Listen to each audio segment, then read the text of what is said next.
Talkie audio check, checking 1, 2, 3. Home audio check. Wildcats versus Lone Star Brahmas, Wednesday, February 4th. Home audio check, checking 1, 2, 3. Checking 1, 2, 3.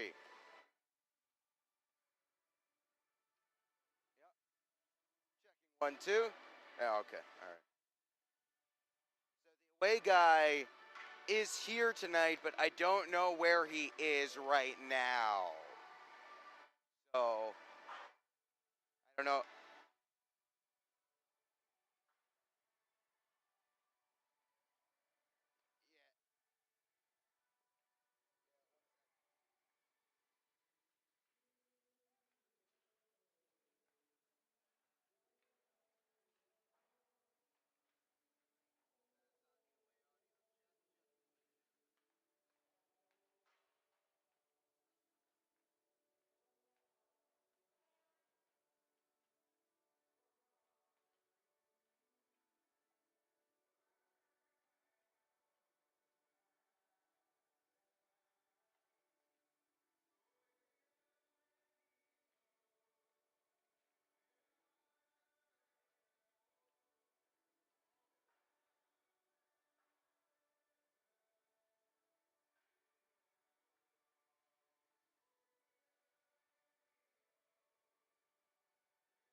The net blocked down in front, rebound, scores!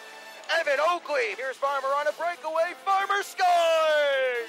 Short-handed break, Benzine in on Zebnik, oh, and a great left pad save there, shot deflected, they score! Collins stops short-handed! You're listening to Wildcats Hockey, presented by Armored Roofing on the Wildcats Broadcast Network.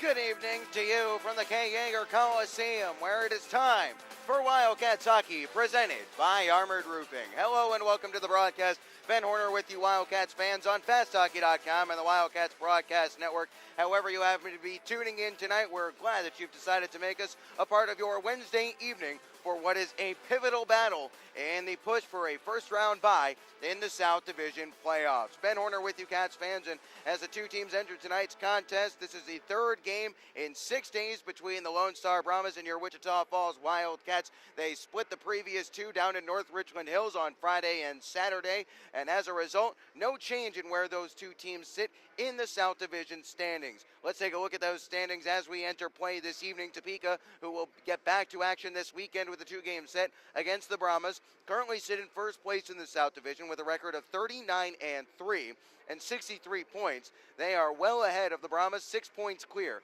of second place. The Brahmas are in second with a record of 27-10-3. That is 57 points. They have played the same number of games as the Wildcats, who currently sit 1 point behind Lone Star with a record of 28-12-0. Just behind the Wildcats on 56 points are the Ice Rays, who have 51 points, sitting in fourth place with a record of 23-13-5. The Ice Rays are getting hot at the right time. They're finding their form on the road, so certainly don't sleep on Corpus Christi as we move forward. Wenatchee in fifth place with a record of 19-18-7. They picked up a big 3-game road sweep last weekend. They have 45 points on the year. They're keeping pace with the Ice Rays, and they are also building some breathing room behind them in sixth spot where the Amarillo Bulls sit with 37 points. That's 8 points back of fifth place Wenatchee. They have a record of 17-22-3 do the Bulls. They are 1 point ahead of the Rio Grande Valley Killer Bees, who sit in seventh with 36 points and a record of 15-20-6. Odessa rounding out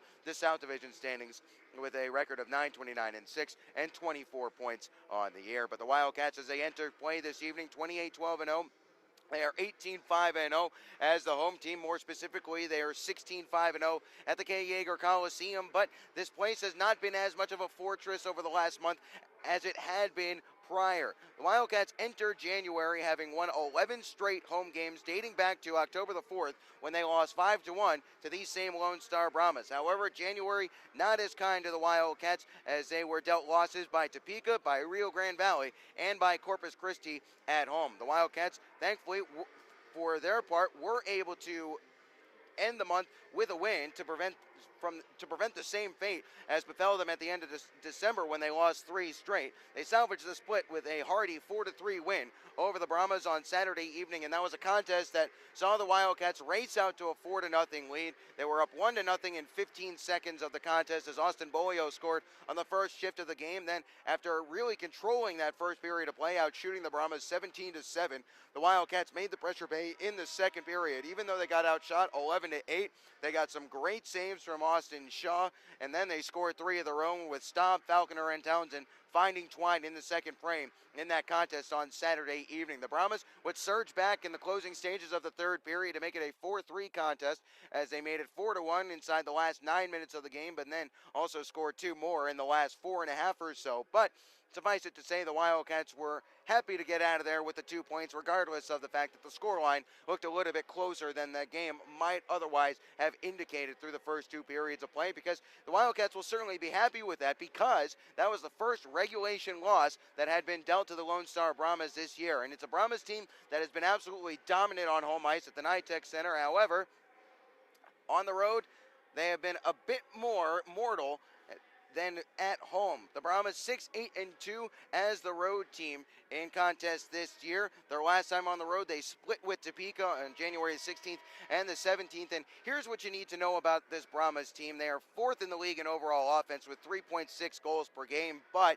check out this split, this disparity between the goal scoring at home and the goal scoring on the road.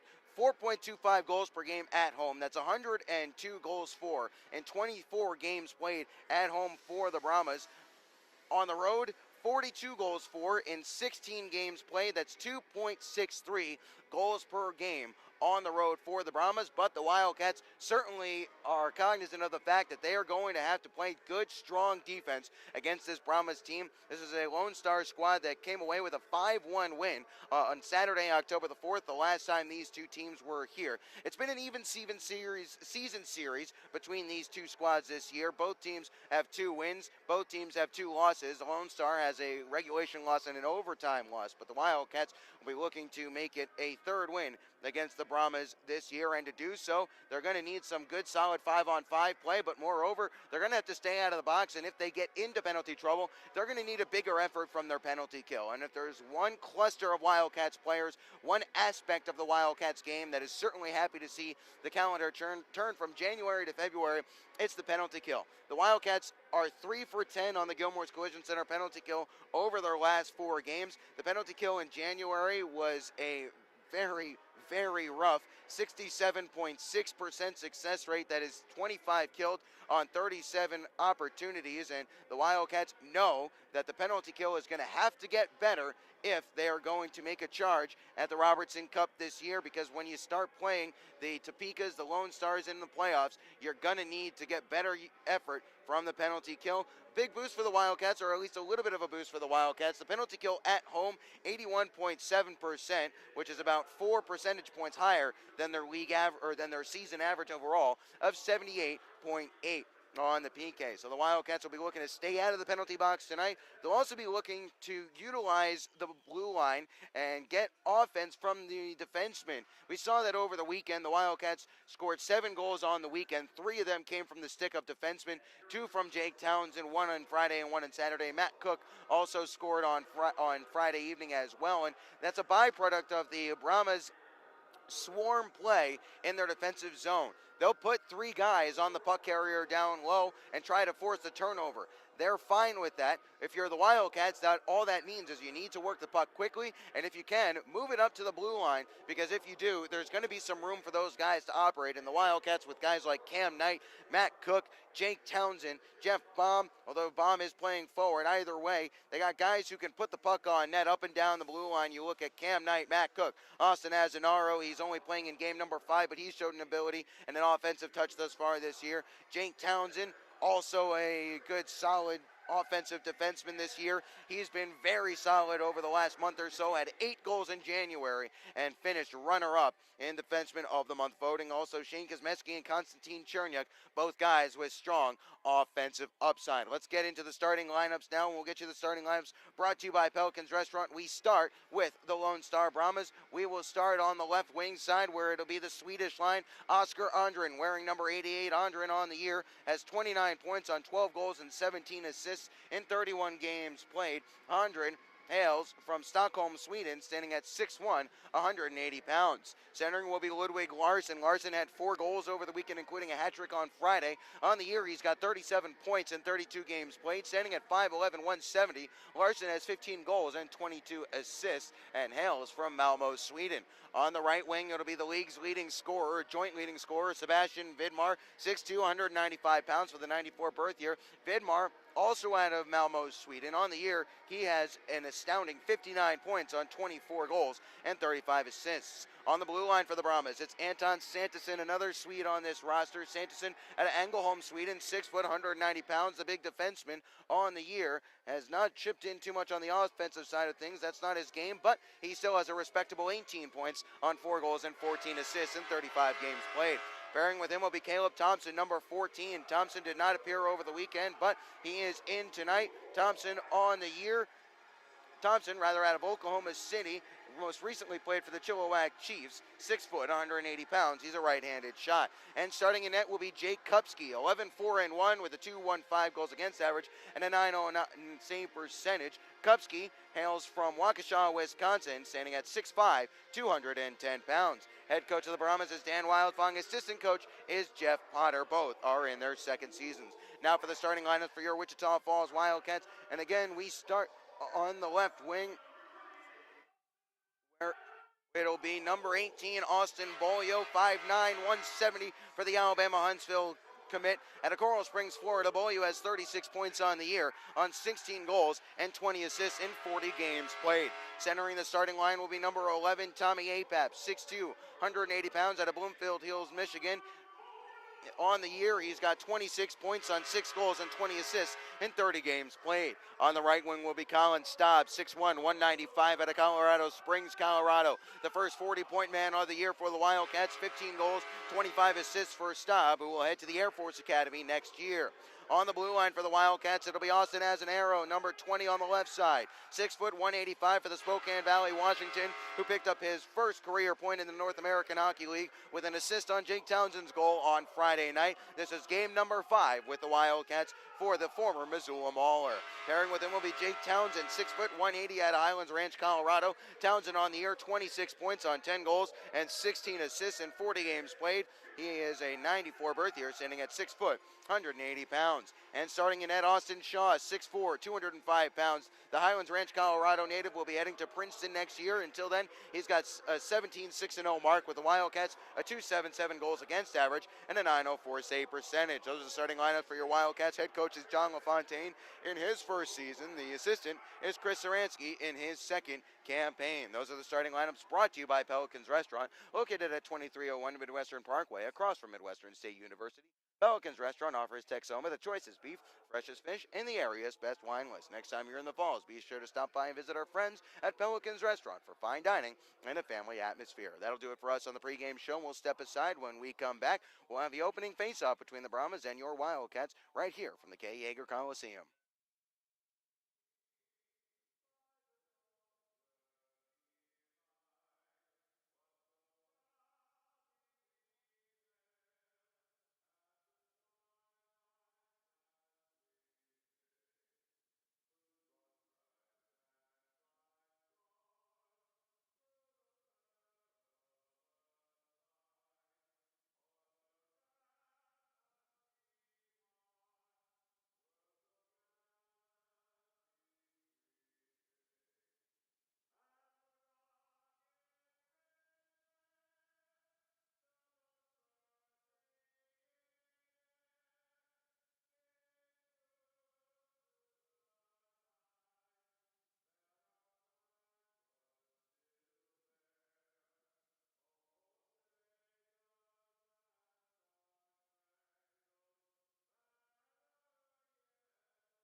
You from the Kay Yeager Coliseum, where the ice is down, the lights are up, and we are just about set for Wildcats hockey, presented by Armored Roofing. Hello, welcome to the broadcast. Ben Horner with you, Wildcats fans, here on FastHockey.com and the Wildcats Broadcast Network. Thanks so much for making us a part of your Wednesday evening, wherever you may be joining us from. The Wildcats in their home white jerseys, skating from right to left across your screen. That's P to Q across your keyboard.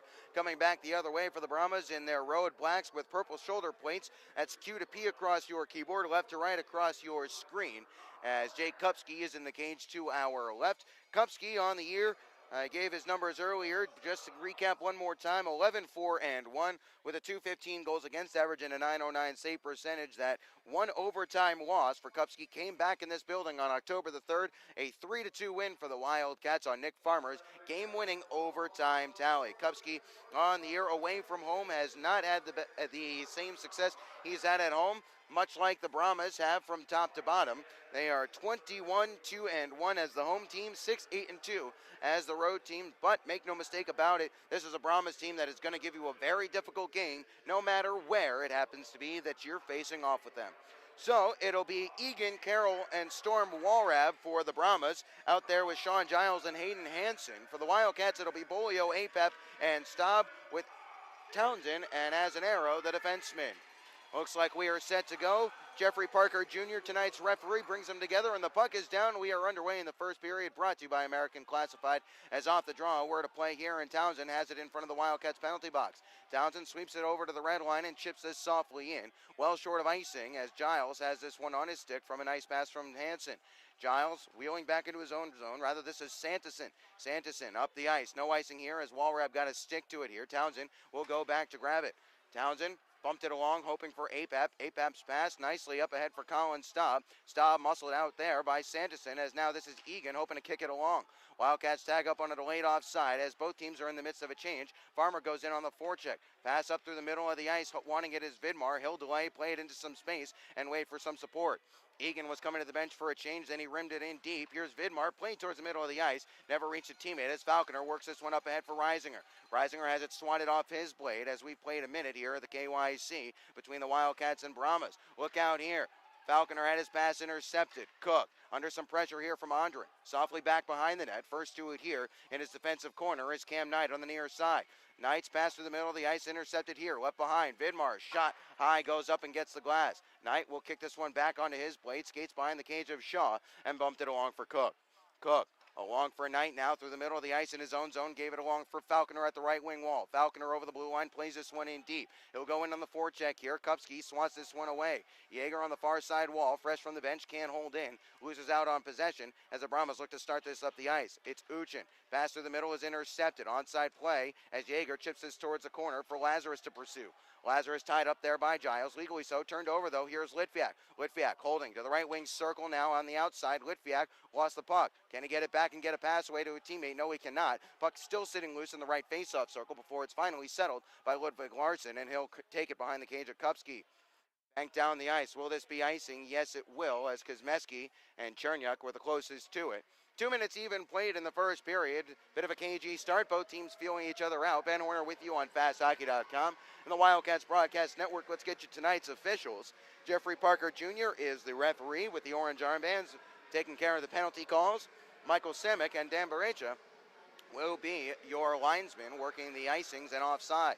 So offensive zone draw. Here's Matt Cook holding shot, save, rebound is loose, and Baum couldn't find his stick free to get that to a teammate. Subri taken down behind the net. No call-up coming here as Caleb Thompson spins away from the forechecking Evan Oakley. Oakley in the corner there, digs it free, takes it from Baum. Baum behind the net, hoping for Oakley. A little too far for Oakley to reach there. He'll get into a battle as Subri will take this one for the Wildcats. Serve back behind softly for Baum in front. Oakley driven down hard to the ice as he tried to pull the trigger. Good idea there, but a good defensive play. Now starting it forward. This is taken on the stick of Vanderbeck. He'll wheel back to the middle of the ice and give to Davidson. Davidson tries to get around Subri. Left there for Solovyev. Solovyev left it behind. Knight puts him under pressure, but Solovyev gets it back and gives to Davidson. Left there. Looking to wheel all the way around. That was Hunter Stanley. He lost out on the near side. This is Chad Gadarian making his Lone Star debut. Pass to the middle. Solovyev. Shot goes wide of the cage from just above the left faceoff circle. It caroms along for the stick of Bolio. He'll gain the zone. Here's Bolio. Puts on the brakes. Needs some reinforcements. Pass to the middle for Apap. Comes back. Has an arrow. Shot goes high and goes wide and gets the glass. Here is Townsend now at the right point. Townsend, nice move here. Plays it towards some space. It was intercepted as now the Brahmas look to rush forward. Hacked off the stick of Solovyev there. Townsend hooks it away from the on-rushing Solovyev. It's picked up here by Colin Staub, who runs it around the boards for Bolio on the near side. Bolio ramps this one up the wall. Can't clear the zone, however. Stanley can't maintain possession as Townsend looks to hustle to the red line. He got to the red line. That'll be no icing as he plays this one all the way in, as both teams still trying to feel each other out. Have the Wildcats with a shot on goal. That's the first one of the game. Here's a turnover below the goal line. Falconer trying to dig it loose. He's drilled hard into the wall there by Sanderson. Reisinger trying to hold in on the forecheck here as it's Sanderson taking it from Hayden Hansen. Almost 4 minutes played in a scoreless first period from the KYC. Sent all the way down the ice. No icing here. Shaw can't reach this one first. First to it here is Walrab walking towards the middle. Here's a Brahmas skater, and it's taken away from him. Fed off to the near side wall. Hansen pokes at this one. Fed towards the middle of the ice. It's intercepted here by the skate of Kuzmeski, and he'll give it up ahead for Reisinger. Off the skate of Reisinger, he'll hustle back and try and beat it, but it will go for an icing with 15:50 remaining in the first period. Ben Horner with you from the K. Yeager Coliseum on FastHockey.com and the Wildcats Broadcast Network. Scoreless so far from the KYC. As you can expect, as the first goal will certainly be important. Wildcats scored the first in both games of the weekend They lost Friday, won Saturday, although, little note, the Brahmas scored first in both of the games back here in the KYC back in October. Face off to the right of Shaw. Wildcats control as Reisinger hacked it behind the cage of Shaw. First to it here is Kosmeski, rolled it along the near side, hoping for Falconer, but it didn't reach him. On a second attempt, Falconer is Kosmeski, can't dig this one loose. This is Larson. Wheels to the top of the zone. Fanned on a shot in the middle of the blue line. Has to take it back in between the blue lines as this is picked up here by Reisinger in his own zone. Worked it along for Cam Knight. Knight fed it along into some space on the near side as Litviak tries to dispossess his man. Litviak just outside the blue line. Can't pick Larson's pocket as this is Caleb Thompson in his own zone. Over. Litviak wasn't able to hook it out in front where Yeager was waiting. Fed around the wall to the near side. Nice play by Lazarus to get it there. In front, here's Litviak. Turnaround shot. Puck is loose. They score! It's Lazarus. After some hard work by Litviak, the Wildcats kept the forecheck working, and they take a 1-0 lead with 15:06 remaining in the first. Lazarus breaks a long drought in scoring as he finds the net for the 9th time this year. Point number 20 for Laz, and the Wildcats get on the board first. He kept digging at a loose puck after a Litviak shot was saved. It's 1-0 Wildcats as we're back to play here. Shaw steps out of his crease to play it here. Expect Ruchin to send this towards the net there as Shaw got back in his cage and it went wide. Hammer towards the front of the cage there of the stick of Solovyev. Now Uchin to the middle of the ice. Here is Solovyev once more. Now it's Steen top of the right circle. Towards the net intercepted as the Brahmas are looking for an immediate response. Here is Steen holding in. His pass, he'll hold now towards the net, wide of the cage there. On the far side, wanting it is Vanderbeck. Left it there for Wickline. Up the wall it goes. Lazarus can't clear out. Up to the blue line where it's Solovyev. Towards the net, wide of the cage. Stepping down here is Steen at the right face-off circle. Steen's shot saved, handcuffs Shaw. He spilled it, but Litviak picks up the rebound. Litviak gives it along for Cam Knight as we played 6 minutes almost in this period. Left behind here by Lazarus as this is Knight hustling back into position. Solovyev loading shot, big juicy rebound picked up here by Evan Oakley as he'll take this out of the offensive zone of the Brahmas. Back in on the forecheck he'll go as wheeling back into his own zone was Sanderson. He'll give it along for Solovyev. 6 minutes even played in the first period as the Wildcats lead 1-0 on Johnny Lazarus' 9th goal of the year. This should go for icing, and it will, as we'll get the whistle with 13:53 remaining in the first. So that'll be Lazarus' 20th point of the year on goal number 9. Nikita gets back involved in the scoring with an assist. That is point number 16 on the year for Nikita. And assist number 10. It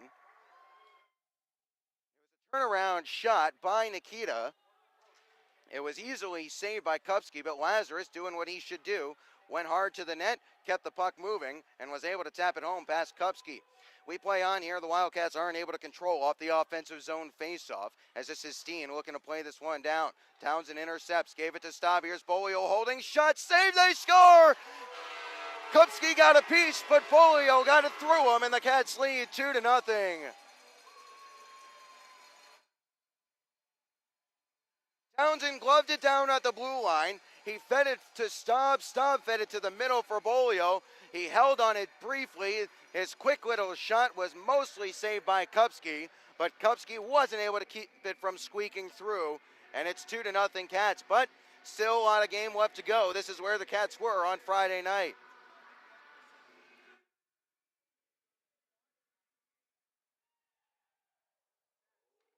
Here is Jake Townsend, who is just picked up an assist on that goal. Goal is Bolio's from Staub and Jake Townsend, as here is Austin has an arrow. He'll play this one into the offensive zone. Spiked away. Rushing forward here are the Brahmas as pursuing into the offensive zone is Walrap. Nice play there by Townsend to easily win that position battle, as now going up the wall with it was Townsend. It spiked back whence it came, so he'll play it softly along for Jeff Baum. Baum playing left wing for the first time this year. Got it up ahead for Oakley, who jabbed that one in deep as the Wildcats will look to move this one along. Behind the net, here is Giles. Left it behind there, steps over the puck and gives it right back along to Caleb Thompson. And of course, with that Lazarus goal, that means one of his friends from back home owes him 20 push-ups, as this is going to be icing. I'll elaborate on that with 12:43 remaining in the first. Lazarus has a friend from back home who earlier in the season tweeted that he wanted to get in shape and he was going to start doing push-ups and sit-ups for every goal and point that Lazarus picked up. Well, not to pile on the pressure on Johnny, but it took a while for him to get on the board there, and finally he did, so get working, Chase. Quick shot fought off there by Kupski, as that was Kuzmeski giving one a rip from the blue line. Neutral zone, puck is picked up here by Falconer in the last 12 and a half. Here's Falconer gaining the zone at the circle, shot goes up off the face mask of Kupski and goes out of play. So Falconer had a goal on Saturday's, or in Saturday's 4-3 win, bidding for his 10th of the year tonight, as Kupski was able to take that one off the helmet piece and get it out of play. Farmer out there with Reisinger on his right, Falconer on the left, Cam Knight and Matt Cook the defenseman. 12:28 remaining in the first. Face off one back. Knight towards the net, off a body in front and skitters away. Sanderson looks to clear. Skipped over the stick of Andren and Knight. And it's Reisinger in the neutral zone, playing it up for Matt Cook. Pass settled down here nicely by Falconer. Had to take it to the wall, however. Falconer goes into the corner now behind the cage, ridden off by Sanderson. Keeps play moving. Can't one-hand this one along for Reisinger, but eventually it does reach its way to Max. Puck is still loose here in the near side corner. Digging forward ahead of Larson was Reisinger, but it's touched along here for Vidmar. Vidmar, now it's Oscar Andren. Andren looking to gallop forward as Larson gets up there with him. Shot steered wide there by Shaw. Andren on the rebound in the left wing corner. Trying to dig it loose. 11:45 remaining in the first period. Up to the blue line. Soloviev one-timer, partially deflected and goes wide. Here is Litviak. He'll put it back behind the net for Cam Knight. Knight under some pressure. Served it right back to Nikita in the near side half wall. Back along for Knight. He'll step out from behind the cage of Shaw and reach the defensive blue line. Now rolled up ahead where Lazarus ladled it along. Jaeger coming in on the forecheck fresh from the bench. Kupski swatted that one away from him, as this is Romanuchin getting to the red line. Lost out on the puck. It's Austin as an arrow in his own zone, along for Jake Townsend. Townsend plays this one through the middle. Lazarus wasn't able to direct it into the corner. He'll keep the fight working, however, along the wall as he and Litviak look to dig this one loose. Lazarus has it there, up to the point. Townsend unable to hold that one in as it was airmailed over his blade as Townsend hustles back and Vanderbeek gives an obligatory forecheck. Worked out of the defensive zone there by Jaeger, Lazarus, and Townsend, as back in his own zone is Romanuchin. Fed up the ice here by Steen. Steen has some trouble with a skittering puck. Giles in his own zone, getting worked over a little bit here as Lazarus plays it towards the net. Oh, that hit someone in front, up high. I think that was Steen right around the chicklets. Trying to dig it loose in the near side corner, it's Litviak. Wildcats leading 2-0, 10:35 remaining in this first period on goals from Bolio and Johnny Lazarus. Skied out into the neutral zone. Townsend at the red line hammers this one around the boards and will come to the bench for a change. Kupski left it behind the net there for Steen to gallop onto. Now Steen loping forward, trying to get to the red line. He'll play this one wide of the cage of Shaw. Kuzmeski easily collects there, back in his own zone. He's behind the cage of Shaw as we tick down towards the 10-minute mark of the first period. Wildcats still leading 2-0. This pass intercepted here, but Kuzmeski will pick up the loose puck. Trying to dig this one into the offensive zone. It's Bolio, far side half wall, led behind the cage, where APAP will start digging. Taken away from him as Davidson rolls this one up the wall. First to it here was Hunter Stanley. Swept along there by Gadarian, who was just acquired from the Odessa Jackalopes earlier in the week. On the far side, Kuzmeski wasn't able to get position on that one. Trying to dig it loose was Stanley. It's worked along by Kuzmeski on a good recovery play as Staub will gain the zone. Nice play there by Staub, but he lost out to Chad Gadarian. Forced back once more. Should have been an offside play, and now finally is an offside play, as Berencha was a little bit late, but does indeed blow the whistle. 9:38 remaining in the first. The Wildcats are leading 2-0. A goal from Johnny Lazarus at 4:08 of the first. Austin Bolio from Staub and Townsend at 6:26 of the first, as the Wildcats 2 goals to the good. But this is, as I mentioned, where they were last Friday night. They would eventually lose 6-3. The late offside sees the Wildcats have to tag up in the neutral zone here, as this is on the stick of Cam Knight. Rather, it was Cam Knight, as this is banked up ahead by the Wildcats. Coming back into the offensive zone, Brahmas on a delayed offside have to tag up as Oakley hooked this one along into some space. Bomb the first to it here. He'll bank it forward. That was only as far as the stick of Hansen, who will take it back into his own zone and give it along to Sanderson. Getting a stick in the neutral zone to jab this one away for icing, as this one caroms off the boards, and Shaw covers up off a lively carom off the back wall, and we will get a whistle. 9:04 remaining in the first. Wildcats are leading 2-0. So let's reset you if you're just joining us. Lazarus scores from Nikita Litviak's rebound. Nikita was in close, turned and shot. Kupski made the save. Lazarus picked up the loose puck, skated across the crease, and tucked it home to make it 1-0. Lazarus' 20th point of the year on goal number 9. Nikita's 16th point on assist number 10. Then 2 minutes and 20 seconds later, it was Bolio getting point number 17 on the year and his third point in the last game and a half or so. He scored and had an assist in Saturday's 4-3 win. He's got a goal here tonight, 37th point on goal number 17. For Staub, that's point number 41 on assist number 26. And for Townsend, he continues to expand upon career highs. That is point number 27 on assist 17. Tell you what, Jake Townsend might not be one of the flashier players in the league, but he is also one of the most solid defensemen that you're going to see at the junior level, posting career highs in goals, assists, points. He owns pretty much every career record for a Wildcats defenseman, including career goals, career games played, power play goals, career points. When it's all said and done, you might just see Jake Townsend at the top of the entire defensive leaderboard. Anyway, we're back to play here. Solovyev one-timer off a leg in front. That was Falconer with a brave block there as the loose puck is turnaround shot saved there by Shaw. Somehow that puck wound up on the stick of Vidmar, who turned and shot from just inside the circle. Shaw made the save. Not sure how that one worked its way onto the stick of Vidmar there. Falconer, Farmer, and Reisinger were looking around for it like they thought it was lost in some equipment.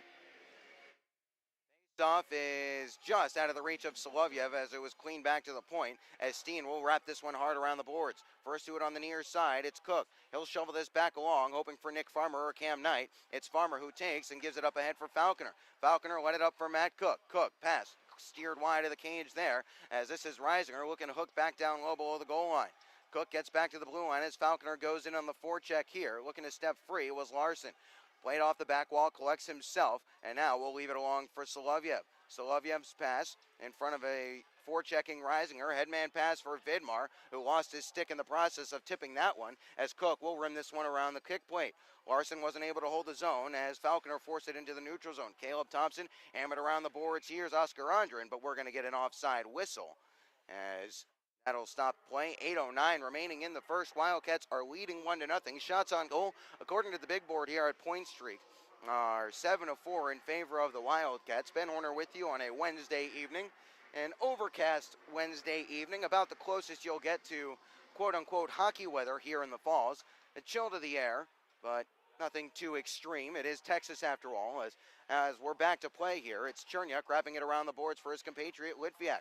Litviak trying to dig this one free. Kosmeski bumped off it here as Uchin looks to feed the middle. Uchin here at the right wing wall, trying to dance his way past Kosmeski. Kosmeski shouldered him off it, jabbed it along for Yeager, as Yeager gives this one up ahead for Lazarus. Lazarus pitchforks it up. Here's Litviak stepping onto it. Litviak right wing circle, looks to feed for Yeager, and he sent it just wide as he miscontrolled on the backhand. And we're going to get a whistle here as the net is off its moorings. 7:38 remaining in the first. Wildcats leading 2-0. Yeager had a decent opportunity to make that 3-0 there, as he just couldn't re-corral that one on the backhand. Litviak skated into the right wing side, put on the brakes and fed it towards the middle for Yeager, and Litviak is starting to put together a couple of real solid performances in a row here, as Nikita looks to get back to the form that saw him turn all kinds of heads at the Chicago main camp back in July, I should say. This is Bolio trying to hook it forward. It was looking for Staub. Staub has some trouble with it here as he'll bump it back along for Chernia. Kosmeski couldn't sweep it forward quickly, so he'll go over to the far side, left it there as he'll jab it forward once more as the Wildcats just escape the zone. That was a bit cavalier there by Kosmeski, but he'll get away with it as this is Bolio trying to hold off Guderian. Guderian hooked towards the middle. Bolio intercepts. Bolio leaves it behind there as he'll look to play this off the back wall and gives to Townsend. 7 minutes remaining in the first. Cats leading by 2. Here's Townsend galloping along. He'll skate it from the right to the left and gain the zone. Now left behind here in the neutral zone. This is almost too many men on the ice against the Wildcats. They will evade that call as this is as an arrow in his own zone. Banked up ahead. He was hoping for Oakley. Oakley touched it along for Subri. Subri holds his own. Can he get it along for Baum? No, as this is picked up by Walrap. Walrab in the last 6.5 of the first. Feeds it softly up ahead. Here's Vanderbeck. Vanderbeck forced off it. Rather, that was Egan. But Walrab gets it right back. He blows a tire and can't get the pass up to the point. Holding in, though, are the Brahmas. Down low it goes. First to it here is Carroll. Townsend sealed him off behind the cage as Azanaro comes along to help out. Baum has some trouble with it here. It's up to the point, held towards the net, shot in front. It's blocked there as this is Subri, not able to clear out. On a second attempt, he'll use the big long reach, get this one back as it's finally fed up the ice by Oakley. Baum in on the forecheck here with 6 minutes remaining in a first period at the KYC that has the Wildcats up 2-0. Trying to hold his own on the near side was Jeff Baum. It skipped up high into the air. Egan will take this down inside his own zone and look to chip it forward. Down the ice it goes, out of play it goes, as that'll draw a whistle and the Brahmas will not be able to change. 5:47 remaining in the first period. 2-0 is the score. Wildcats holding the lead. If you're just joining us, goals from Lazarus and Bolio within the first 6:26 of the opening frame have gotten the scoring started. Wildcats hoping to expand their lead or at the very least keep the Brahmas from answering back as they did on Friday night. Here is Storm Walrab now. His pass through the middle of the ice intercepted by Farmer and it's sent right back in deep by Nick. Kupski steps out of his cage to play it there. Solovyev has some trouble. Falconer digs it loose. Now it's Reisinger in on the forecheck and it's fed off to the far side wall. Knight protects there. Wasn't able to find a teammate as he was trying to send it to the corner as this is Steen in the near side. Steen flips this one through the neutral zone. Stepping onto this one here is Vidmar. Dangerous moment here is Vidmar. Fed a pass there, hoping for Larson. It was behind him as this is sent in deep by the Brahmas. Having a tag up on a delayed offside. That allows Knight to settle and move it along for Matt Cook. Here is Cook. His pass. Nicely accepted there by Reisinger at the right wing wall. Reisinger puts on the brakes. His shot towards the net. Off a leg in front. Never got all the way through in the last 5 minutes of the first period. Getting this one back in the neutral zone, it's Farmer tic-tac-toe along from Townsend to Matt Cook. Back for Townsend as the Cats are in the midst of a change. Townsend looking to get to the red line. Chipped it off to the near side. Lazarus couldn't get this one towards the corner here as this is Sebastian Vidmar starting this one up the ice for Lone Star. Intercepted here by Eric Yeager in his own zone. He'll give it back for Azanaro up the ice for Lazarus. Lazarus lets Litviak get in front of him here. To the red line goes Lazarus. He'll chip this one in deep. 4:30 remaining in the first period as Kupski leaves this one here to be taken by Thompson. Litviak on a good hard forecheck. Getting involved is Yeager. Trying to keep this one alive for the Wildcats. Yeager has it in his skates here. Can't fish it along for Litviak as this is picked up and skated forward by Uchin. Uchin lost it in the skates of Austin Azanaro. Azanaro loses it in the skates of Wickline. Wickline gives it to Uchin. Uchin holding shot steered aside there by Shaw from the high slot. Behind the net now forced to the corner in the last 4 minutes. Up the wall it goes. Lazarus unable to clear the zone. Shot towards the net off a leg and goes up and gets the glass. First to it there was Uchin. Uchin is first to it behind the net from Cody Wickline. To the far side, Lazarus can't trickle it all the way out of the zone as Vanderbeck holds in. Behind the cage it's sent once more. Shaw will stay in his crease to leave it for Azanaro as he'll fish it back along for Townsend. Here is Townsend. Slowly through the middle of the ice comes Jake. Over the red line, he'll chip this one into the corner as the Cats will finish up their change. Apap in hard on the forecheck as picking this one up and starting it forward, it's Hayden Hansen. Vanderbeck rims this one around the boards. First to it here on the near side. Chernyuk can't dig this one loose, but Kosmeski comes back to step onto the loose disc. Up ahead, this is Bolio into the middle of the ice. Dangerous pass there, but an alert stick from Apap forced it forward. Staub will go into the corner there to pursue. Good battle between his counterpart, Chad Gadarian, as Gadarian wins this one and worked it up to Solovyev. Now it's Hogan Davidson for the Brahmas. Davidson got to the red line, throws it in deep as we're at the 3-minute remaining mark of this first period. Chernyuk clears, not out. Solovyev settles at the blue line, walks in, shot, scores! Solovyev with 2:55 remaining in the first. Chernyuk with a bad turnover in his own zone, and the Wildcats give one back to the Brahmas on a goal from the blue line. With the time and space that Konstantin Chernyuk had there, you don't like seeing him just indiscriminately flinging it up the boards.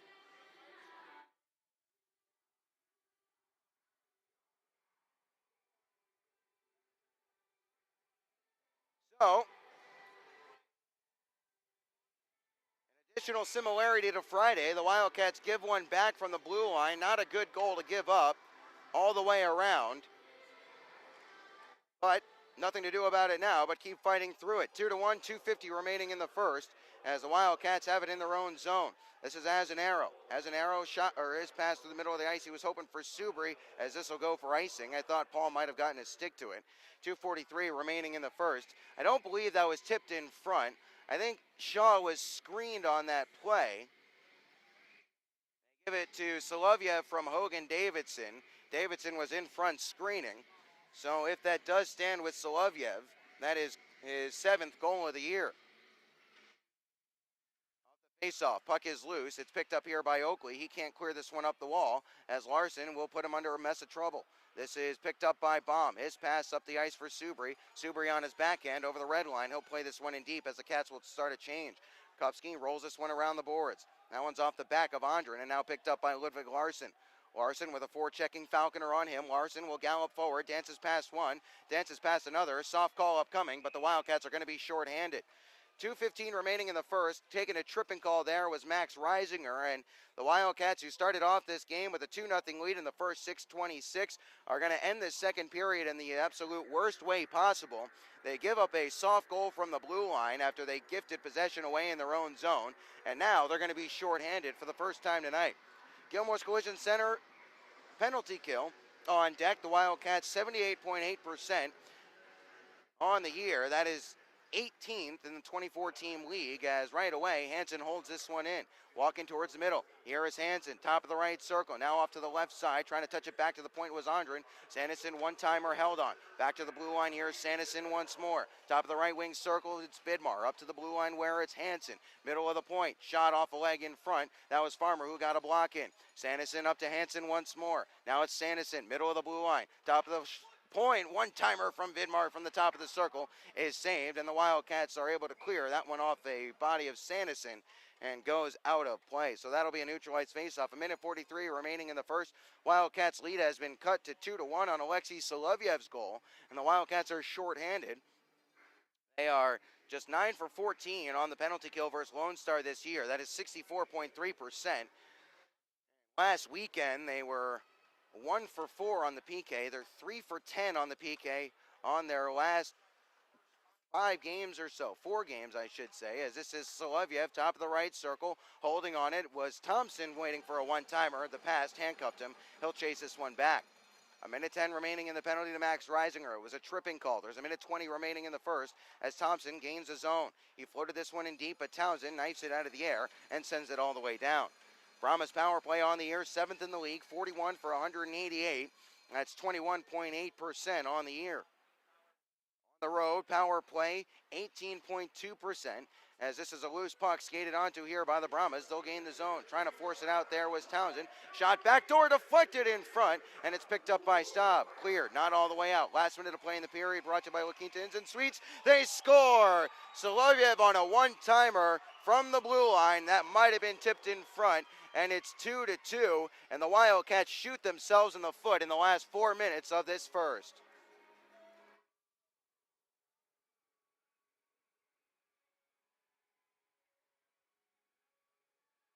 Always knew it was going to be a close game here, but my goodness. The power play woes continue for the Wildcats. They are now 3 for their last 11.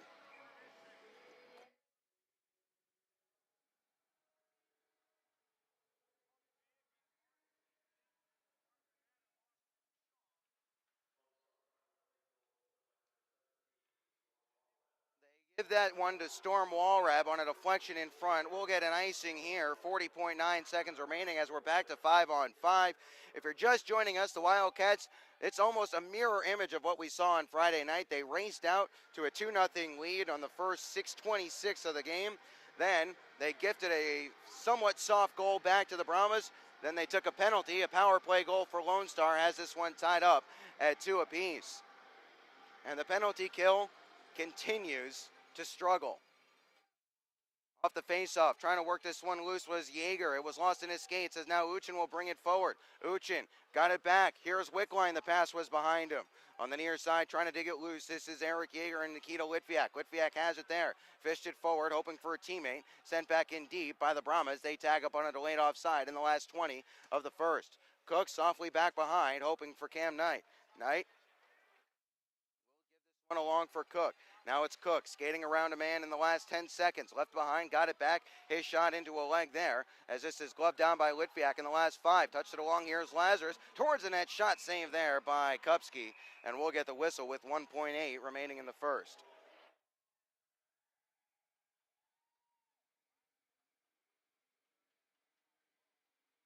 Walrab from Solovyev at 19:10 of the first has us tied up at 2 goals apiece.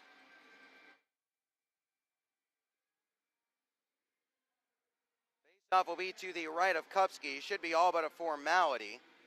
With 1.8 seconds remaining in the first, they'll drop it, they'll tie up, and then we'll get the whistle. But it is a last 3 minutes of the first that was an absolute nightmare for the Wildcats, as there's the puck drop, there's the horn. The Wildcats take a 2-0 lead on goals from Lazarus and Bolio in the first 6.5 minutes of the game. However, they gift back the goals to the Brahmas at the end of the first. Alexei Solovyev on a soft wrist shot from the blue line after a turnover by the Wildcats in their own zone as they weren't emphatic enough in clearing it out. And then a tripping call in the neutral zone leads to a, you guessed it, power play goal against the Wildcats. That's where we stand, 2 goals apiece at the end of 20 minutes of play. We'll step aside. When we come back, we'll hear from Wildcats head coach John LaFontaine. We'll break it all down and we'll preview the weekend's action in the Jerry Sporting Goods Out-of-Town Scoreboard Report. That and more coming your way on FastHockey.com and the Wildcats Broadcast Network.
Jaeger Coliseum, Wildcats 2, Brahmas 2. Ben Horner with you on FastHockey.com and the Wildcats Broadcast Network as Wildcats Hockey presented by Armored Roofing rolls on. And what really would you expect when these two teams met? Another close game was sure to be in store. The Wildcats got things going very early and very well. 2-0 lead in the first 6:26 of the first. Lazarus at 4:08 from Litviak, then Bolio from Staub and Townsend at 6:26 of the first. But with less than 3 minutes remaining, Solovyev scored on a wrist shot from just inside the blue line after he had held in a clearing attempt, so that would cancel out the same kind of goal that the Wildcats scored on their second. But then the real disappointing one for the Wildcats is the power play goal against, that is their fourth power play goal allowed against the Brahmas over their last two and now 2 games and a period over this 3-game set in 6 days. It was Walrab getting a tip in front, deflecting it between the legs of Shaw, or either that or over the pad and under the glove of Shaw. Either way, the Wildcats gave that 2-0 lead right back to the Brahmas at the end of the first period, and it was a first period that was eerily similar to the Friday first period that we saw down in North Richland Hills, and the Wildcats are going to be hoping that the second period does not follow the script that it did on Friday when they got badly outshot 16-4 and gave up 3 goals, and eventually that was the difference maker in the contest as they would fall 6-3. Although I had a chance to talk with Wildcats head coach John LaFontaine, and he gave me a lot of insight into that game from Friday as well as that game on Saturday. So, well, without any further ado, we'll hear from Wildcats head coach John LaFontaine from earlier today. Ben Horner with you, Wildcats fans, and joining me now is Wildcats head coach John LaFontaine as the Cats prepare for their third game in 6 days against their division rival, the Lone Star Brahmas, after a weekend split down in North Richland Hills. John, what was your takeaway from that weekend? The Wildcats started well on Friday night, couldn't hold on for the win, but Saturday they were able to hold on and come away with the 2 points. Yeah, it was playoff environment, playoff intensity. You could just feel it for both games. Felt like a mistake was going to end up in your net, and you had to defend as if you were in a playoff game, which is tighter, more reliable, a little more conservative, a little bit quicker decisions, smarter decisions, safer decisions, I guess I would say. And we really played the way we wanted to in the first. Towards the end, we kind of tailed off and didn't like the goal that they got. I didn't think to make it 2-1, but even still, we felt that we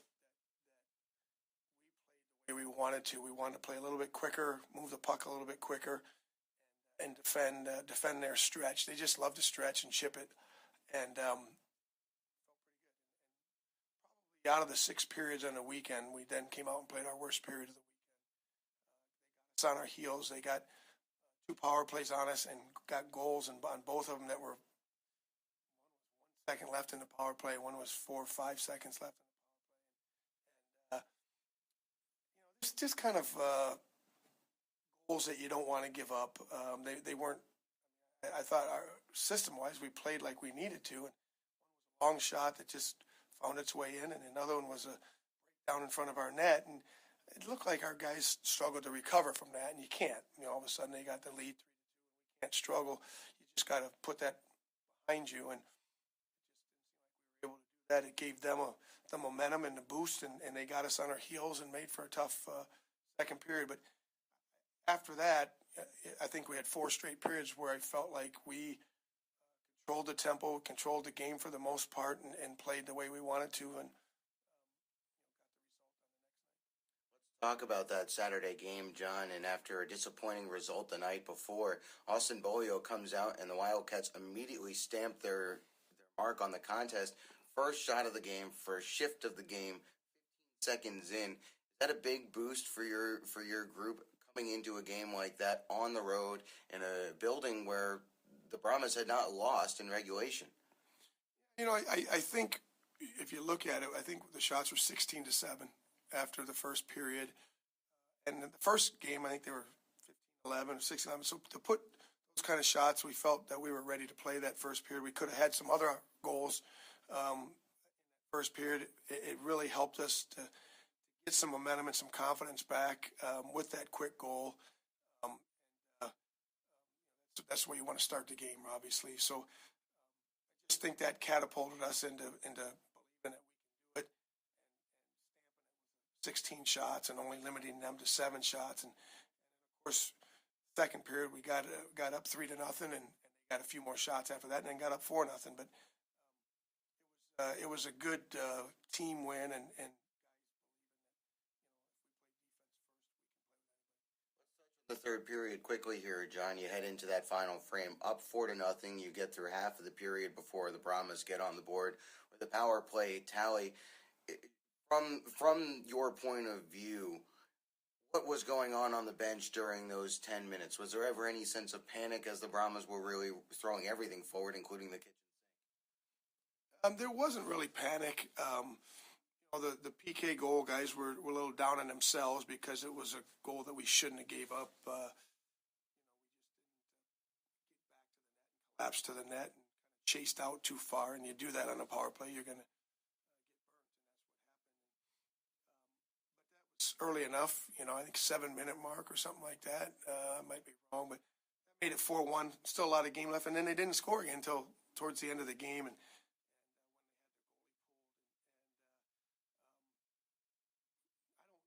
feel we still panicked after that. Obviously, 50 seconds left, and 4-3, anything can happen.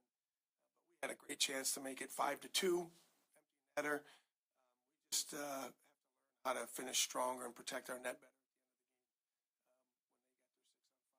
game. When they got their 6-on-5, we watched film, watch where we got to get better, watch where we had some breakdowns. But it's going to be those kind of tight games that's playoff hockey. That's what it's all about, and we haven't had enough of those type of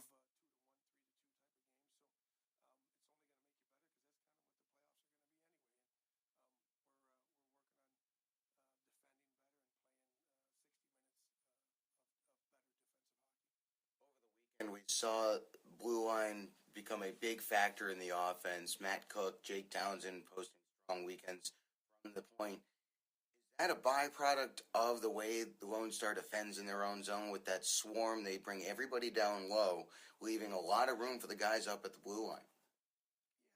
We haven't played quick hockey the way you have to against the swarm. They send 3 guys in and guys, it's going to be turnovers all night long. So you've got to recognize and have areas to be able to play the puck to and move the puck to. And when we did that, we were very effective finding our D quicker, finding our weak side behind the net quicker, and that's the way we want to be tonight. We want to be moving the puck quicker, making quicker decisions, and moving off the puck quicker, which should mean that our D are going to get opportunities. John, thanks so much for your time. We'll be back with more Wildcats hockey presented by Armored Roofing just after this.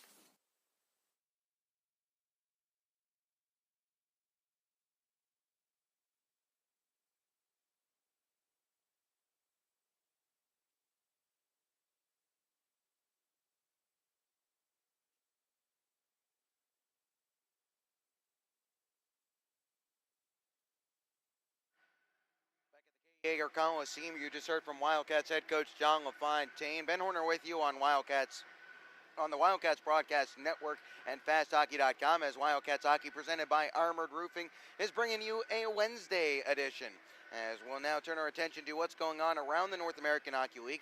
No in-progress scores to alert you to, so instead we'll take a look at what is on tap for this weekend. A pretty busy weekend all the way around. 20 of 24 North American Hockey League teams will be getting involved in the action this weekend, including starting with a 2-game set for the Keystone Ice Miners, who are hosting the Sioux Eagles.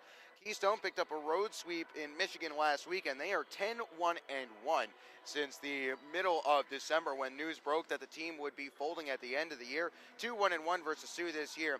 It's a pretty big matchup, as these two are 2-3 in the North Division respectively, with the Sioux trailing the Ice Miners by 5 points for the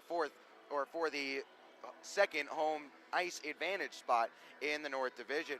Johnstown will travel to Michigan for 2 games this weekend. A Crucial series for the Warriors. They are sitting bottom of the North Division with 35 points in 43 games played. They trail the Johnstown Tomahawks by 7 points for the last playoff spot. Just 17 games remaining for the Warriors, so if they're going to make a move, the time to do so is now. 2 games between those two teams on Saturday and Sunday. Another big tilt this weekend at the top of the table. It'll be Cooley Region from the Midwest taking on Janesville from the North. The Jets are 18-1-0 since November the 29th. They are likely going to be the first team to clinch a playoff spot. Their magic number is down to just 5 points. Meanwhile, Cooley Region is just 3-7-3 since their 9-game winning streak was ended by these same Janesville Jets. These two teams will split a series back at the beginning of January. That's a Friday and Saturday set in Janesville, Wisconsin. In Minnesota, the Wilderness will play host to the Minot Minotauros. Minot 18-2-2 on the road and are 16-0-1 in their last 17 road contests dating back to October.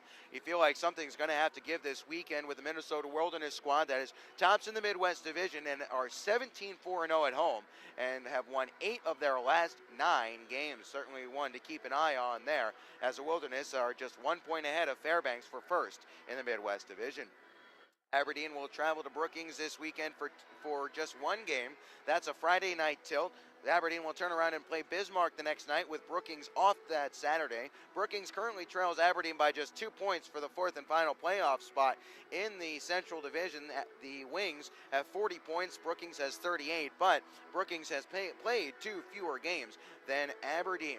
The Magicians will get involved in their second straight home-and-home against the Austin Bruins. Austin took 4 points last weekend with a 4-3 win in overtime at home and an 8-1 win on the road. The Magicians just 2 wins in their last 14 games. Topeka, who was off last weekend, has an out-of-division tilt this weekend. 2 games in Springfield. Springfield swept at home in a 3-game set by the Johnstown Tomahawks last weekend. Topeka, who have been very strong at home, will take the show on the road where they are 8-6-2. They are 0-1-1 in Springfield this year. In Alaska this weekend, Fairbanks will play host to the Kenai River Brown Bears. Kenai River swept at home by Wenatchee last weekend for 3 games. They are just 2-16-2 since November the 18th. Also in the South Division, Lone Star, the same Brahmas, will travel down to Corpus Christi for a 2-game set. The Ice Rays getting hot at the right time. 3-game sweep of the Jackalopes last weekend. They have now won 4 straight and 5 of 6, and they're starting to find their form on the road, which could mean bad things for the rest of the division. Amarillo will be in Rio Grande Valley this weekend, as those two teams will change the venue. They played back in Amarillo last weekend and split the series. Rio taking a 6-2 win on Friday before the Bulls answered back with a 4-2 win on Saturday. Amarillo, though, the road team in this one, they are just 5-15-1 away from the Amarillo Civic Center. That'll do it for us on the Jerry Sporting Goods Out-of-Town scoreboard. That's what's going on this weekend, as the Wildcats will be idle this weekend along with the Odessa Jackalopes and the Wenatchee Wild.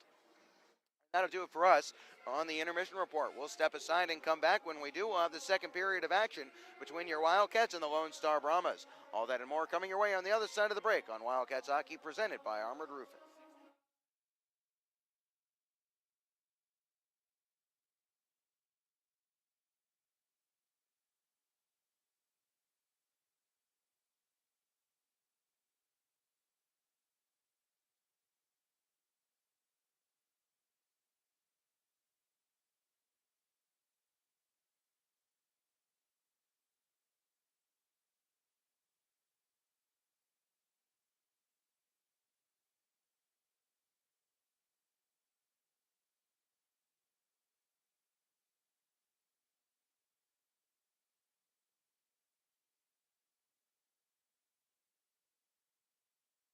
Teams will change ends. Kupski now in the cage to our right. Shaw in the cage to our left. Lazarus will you the goal scorers for the Wildcats to give them a 2-0 lead. The Brahmas answer back with goals from Solovyev and Storm Walrab in the closing 3 minutes of that first period. Kupski, we got you his overall numbers. Now let's get you some more of his splits. On the road, 2-4-1 with the 2.63 goals against and a 9.07 save percentage. He is 0-0-1 against the Wildcats this year. 2.23 goals against and a 9.38 save percentage. Meanwhile, Shaw, let's get you his splits on the year. At home, 9-3-0 with a 2.35 goals against and a .909 save percentage. He's 2-0-0 against the Brahmas with a .288 goals against average and an .873 save percentage. We'll skate 5-on-5 here, as it looks like it'll be APAP, Staub, and Bolio going against Egan, Carroll, and Walrab.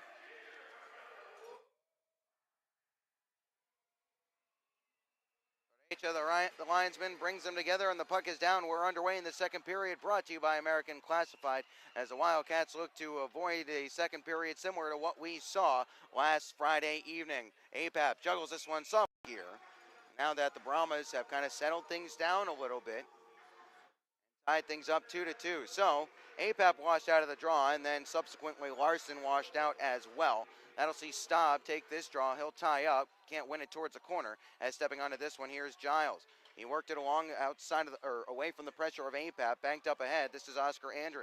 Chipped it past Cook. Dumped down to the ice there, as this is Staub taking this one away and slapping it off the boards for Austin Bolio. Here is Bolio. Protects as he gets to the red line. Has it on his backhand and sends this one in deep. Kupski will step out of his crease to leave this one here. Thompson with Staub in on the forecheck here. Here's APAP in front. Bolio scores! Turned over behind the net. APAP dug it loose, fished it out front after Thompson couldn't reach it. Miscommunication between Kupski and Thompson burns the Brahmas, and the Wildcats take a 3-2 lead. Bolio's second of the game, as he buried APAP's centering feed. It's 3-2. I said it a couple of times over the last few games. Austin Bolio has been primed and ready to break out of a slump, and it looks like he just might have found the perfect time to do so. His third goal in the last two games here, his second tonight, and the Wildcats regain their lead. Here is Farmer gaining the zone, stepping it wide. Here's Farmer holding shot, save there. He was looking for a rebound in front, and Kupski knocked it away. Played softly up the wall. Townsend steps down and holds. Here is Farmer, able to work it along. Falconer turning his shot wide of the cage there. Reisinger wasn't able to reach that loose puck. Farmer wasn't able to hold the zone. This is banked softly forward here, as an arrow takes it in his own zone. Started to wheel towards the middle of the ice, and Shaw gave it back to Townsend. Now Townsend had some trouble finding Falconer, as Falconer gives this one up along to Austin as an arrow. His pass, he was hoping for Farmer. Stepping around him, here's Hunter Stanley, but an offside play, as Stanley was not into the zone with the puck before Hogan Davidson jumped off the bench. 18:37 remaining in the second period. The Wildcats now leading 3-2 on Bolio's second goal of the night, and it happened after Kupski left the puck behind the cage. He was hoping for Thompson to take it. Thompson got tied up with Staub. APAP came along and hooked it out in front where Bolio was unmarked, and Austin Bolio isn't going to miss too many from below the face-off circle in front of the net. Off the face-off in the neutral zone, it's Chernyuk. His pass was behind Yeager. Chernyuk not having the best game thus far tonight, as he's back in the lineup after missing the last two games with an illness, as this is sent back in deep for Kosmeski to take behind the cage of Shaw. Kosmeski, he'll gallop along and gives this one along for Chernyuk. Chernyuk gains his own, throws this one in deep as Lazarus goes in on the forecheck. Here's Hayden Hansen in the corner. He'll spin away from one, now spin away from a second. Serves off to the far side. Litviak, he'll take this one on a good chip down low from Chernyuk, as now a two-side battle ensues. That's Davidson. He's able to pull it loose. Lazarus gets in the way. Couldn't glove this one down, as through the middle of the ice, this is hooked away from an on-rushing Pat Egan, as playing this one in deep there was Lazarus. Wide of the cage of Kupski. He'll leave it behind as Sanderson rims this one around the boards. Worked its way along for Egan. Rather, that was Stanley. He found Hogan Davidson. Davidson wasn't able to stay on this loose puck. Cook's outlet pass off the body, as Cook will look to skate this one up ahead. Fed this one along, intercepted here by the Brahmas, served back in deep with 2.5 played in the second period. Here is Cam Knight from behind the cage of Shaw. Worked it softly along for Matt Cook, as Cook flings it back to the near side, hoping for Yeager. Karam's onto the cage of Kupski. He'll knock it away. Baum knifed this one out of midair. Oakley leaves it behind. Baum gets involved below the goal line. Swatted along to the near side corner. First to it here is Subri trying to dig this one away from the near side half wall. Baum left it behind as well. This is taken by Carroll. Swept back behind the net by Thompson as it passes up the ice for Egan. Onside play, now offside play. Oakley, as the Wildcats tag up, will chip this off the glass and in. Here is Giles. In on the forecheck was Baum, trying to tie up there as the Wildcats are in the midst of a change. Stepping down, quick shot fought off there from Azanaro, as Kupski was able to fight it off with the right shoulder. Stepping down from the blue line was Austin. Here is Caleb Thompson. The pass intercepted here nicely by Townsend. He'll delay in the neutral zone as the Wildcats are offside, as Was not back into the neutral zone, and all right with that play by Townsend. He was about to give that puck up, and it could have been a rush the other way. 16:39 remaining in the second period. The Wildcats leading 3-2. They know there's a lot of work left to do. They've already surrendered a 2-0 lead tonight. Have to keep the foot on the accelerator against a Brahmas team that is one of the most potent teams in the league and can score in bunches if given half the chance. Here's Alexei Solovyev off the neutral zone draw. He'll wheel it all the way back behind the cage of Kupski in his defensive zone. His outlet pass off the stick of Staub. Staub will hold the zone. Here's Staub softly towards the net. Here is Apap digging for it, and it's swatted away from danger. Staub takes this one in the corner. Serve back below the goal line. Here's Bolio in front, hoping for Apap, and his pass didn't get all the way there. Fed up to the middle of the ice. This is Cam Knight in between the blue lines. Now back in his own zone. He'll give this for Matt Cook. Cook's pass was off the skate of Apap. Apap floats this one into the glove of Kupski, who spills this one and puts it right back into play. Pass, knife down here nicely by Farmer in the neutral zone. Falconer on an onside play. Reisinger thought he was offside, so he'll have to let this one go. Steen in his own zone. His pass along for Solovyev. Back to the near side, it's Larson as the Brahmas have numbers. Here's Larson's shot for the far side, and that goes wide. Solovyev holds this one in. Plays down below the goal line. First to it here behind the cage is Cam Knight. Softly up to the point he'll go and feed it to the neutral zone as Solovyev will corral at the red line. Along for Giles. Shot off the stick of Matt Cook here. Loose puck is stepped onto by Cam Knight. He'll bank this one forward, hoping for Reisinger. Left behind here by Reisinger. Falconer can't force this one all the way into the offensive zone as this is banked softly forward. In front of the benches, it's taken here by Matt Cook. He'll rim it hard around the boards. Looking to fly out the other side was Falconer. Falconer on the puck in front of the penalty boxes. Back to the near side. Here's Reisinger into the zone. Here's Reisinger holding. Shot. Doesn't get all the way through there as someone got a stick in the way. That was Johan Steen. Rather, that was Sanderson. Farmer goes down the wall. Reisinger can't reach that one there, but it's Reisinger behind the net looking to step out in front. Reisinger towards the net once more, and it's gloved out of the air off the stick of Litviak by Kupski. 14:54 remaining in the second period. The Wildcats certainly coming out in this second period fairly strong as they have put up 5 shots on goal in the frame. They lead 3-2 on Austin Bolio's second of the night and 18th of the year. Bolio, by the way, that is also fourth against the Brahmas this year. Kuzmeski holding on it. His shot was blocked. He was able to force this one away, but now galloping forward, here's Gadarian walking to the middle. Gadarian, and a good back check there by Kuzmeski to pick his pocket before he could even get a shot away. Now it's Litviak, rather Jaeger back up ahead. He'll take this one wide to the middle of the ice, hoping for Litviak. Those two cancel out there. Oh, and a big collision between Jaeger and Davidson. Sees Davidson cartwheel down to the ice. Holding the zone here on his second attempt. It's cleared out as the Wildcats have some trouble in their own zone. It's Kuzmeski along for Jaeger. Jaeger settles this one down. Looks to play back towards the middle of the ice. Stanley wasn't able to reach that one as this is skated onto. Here's Gadarian. Slap shot saved and held by Shaw.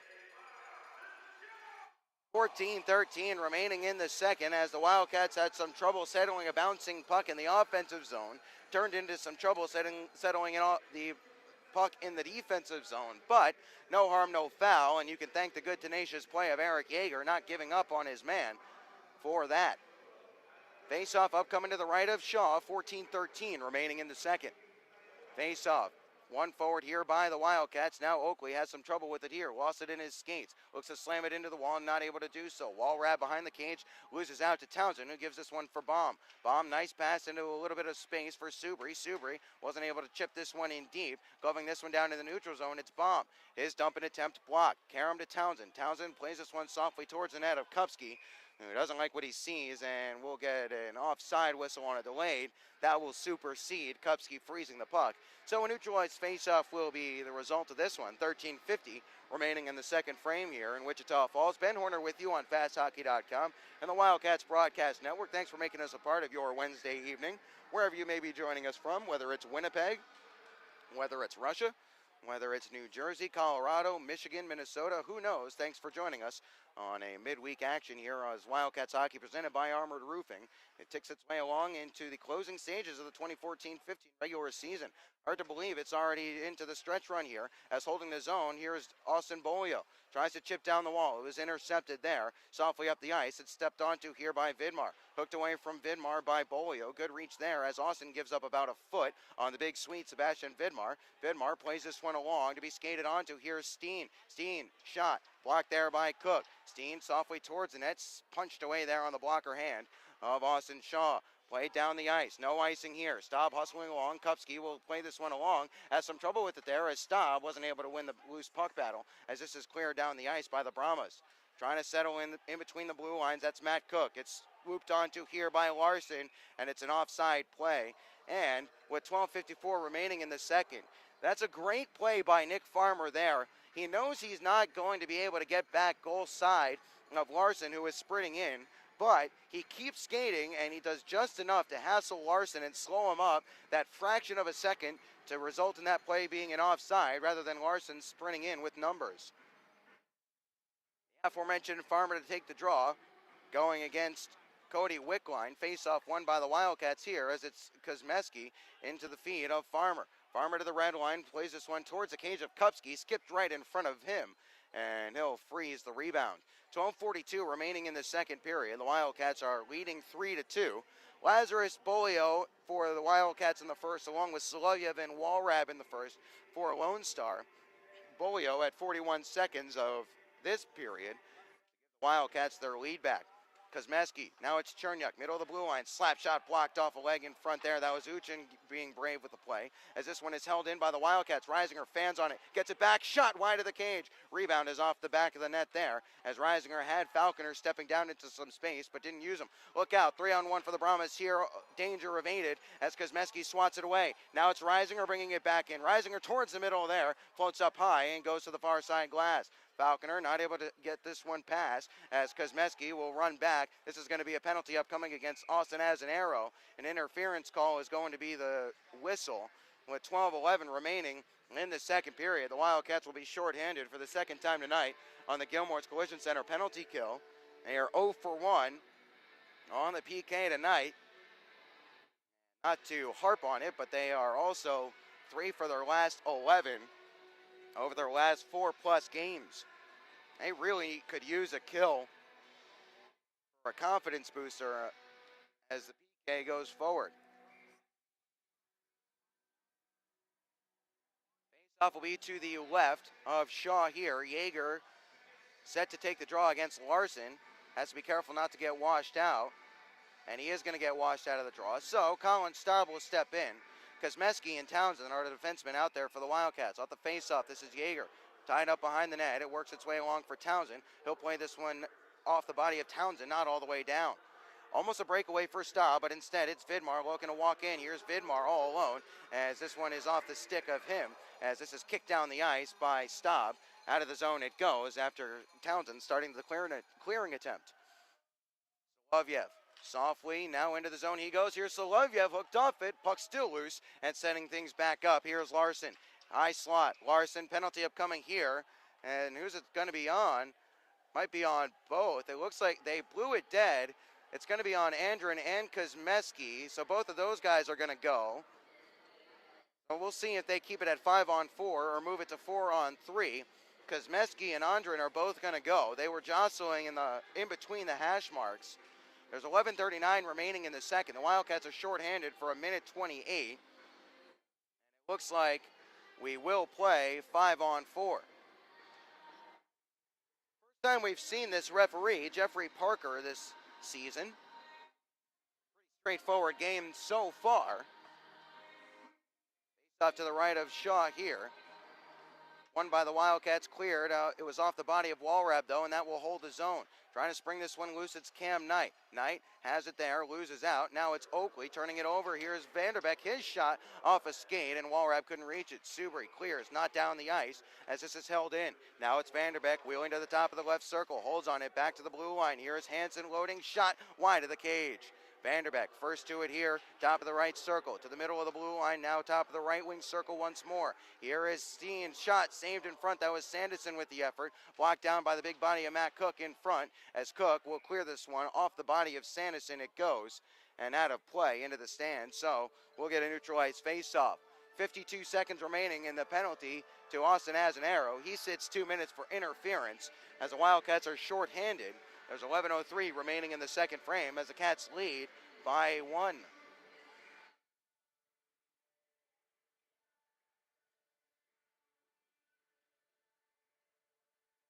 penalties from Kosmeski and Andren in just 1 second as we're back to play here.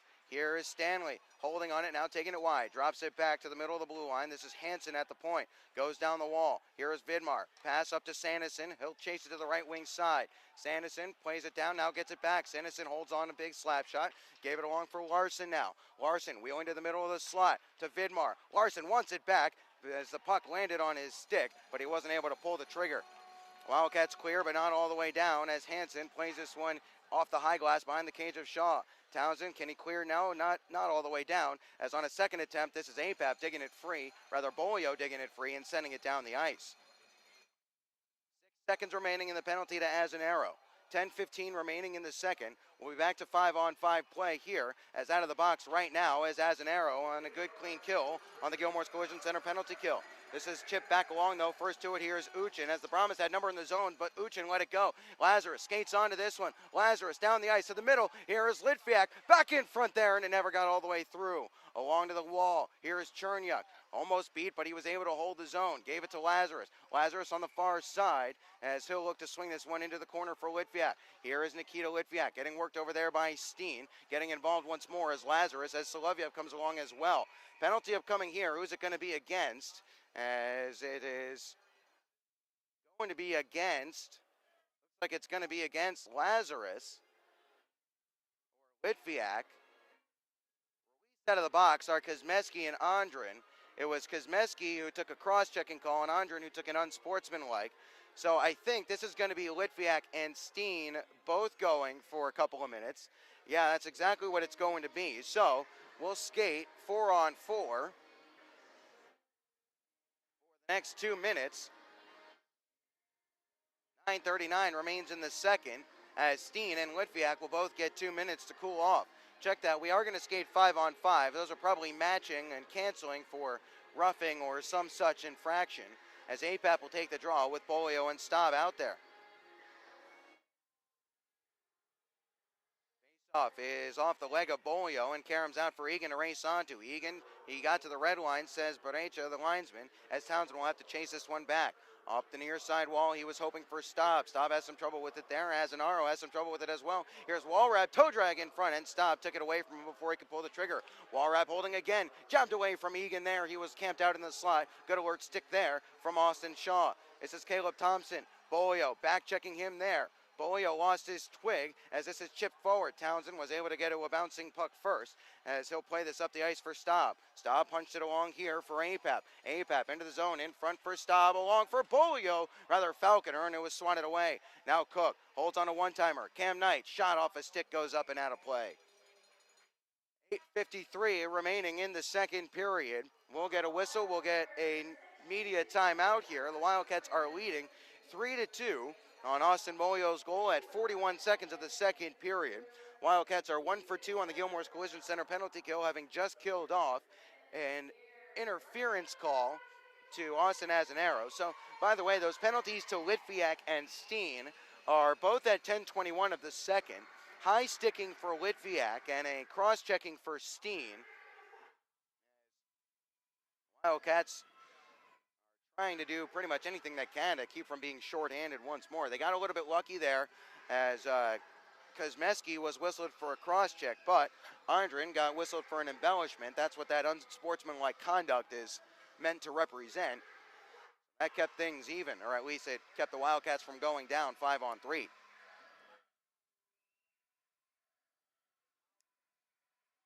Face-off will be to the left of Kupski here. Farmer, Reisinger, and Falconer, the forwards, along with Cam Knight and Matt Cook. Top line out there of Oscar Andren, Ludwig Larson, and Sebastian Vidmar. It's the Swedish line. Hansen and Giles, the defenseman for the Brahmas. Face off to the left of Kupski. One here by Farmer, back to Cam Knight. Knight towards the net. Oh, trickled just wide as Kupski was handcuffed. It was tipped in front by Falconer or Farmer. Brahmas will look to motor this one back up ahead. Farmer gets across to cut his man off as this is picked up behind the net by Cam Knight. Rolled it around the board. Sanderson holds in at the point. Got it along for Giles. Giles towards the net. Square into the body of Austin Shaw. He'll easily make the save and get the whistle. 8:31 remaining in the second, and just a moment ago, the Wildcats almost stretched their lead from 3-2 to 4-2.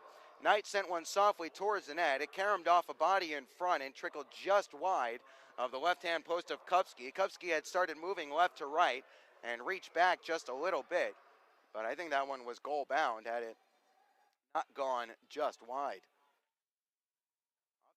This is Colin Staub, tries to chip it along for Chernyuk there. APAP getting involved as tumbling down to the ice was Staub. We'll get a whistle here as the referee loses sight of the puck. So we'll do the face-off in the Wildcats defensive zone all over again. 8:24 remaining in the second as the Cats still hold that slim one-goal lead. Face-off coming to the left of Austin Shaw, who has faced 10 shots tonight and has stopped 8 of them. In for APAP on the faceoff. Staub will pick this one up along the right wing wall. He'll look to wheel forward. Staub through the neutral zone now. Over the red line, he'll chip it past Steen.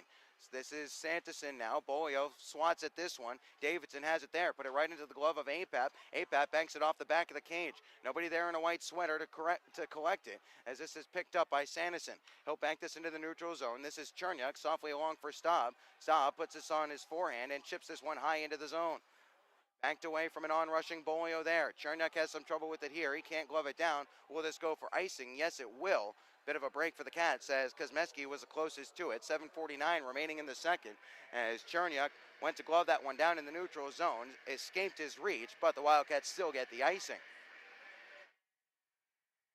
Faceoff will be coming to the right of Kupski, who has faced 14 shots, has made 11 saves on them thus far.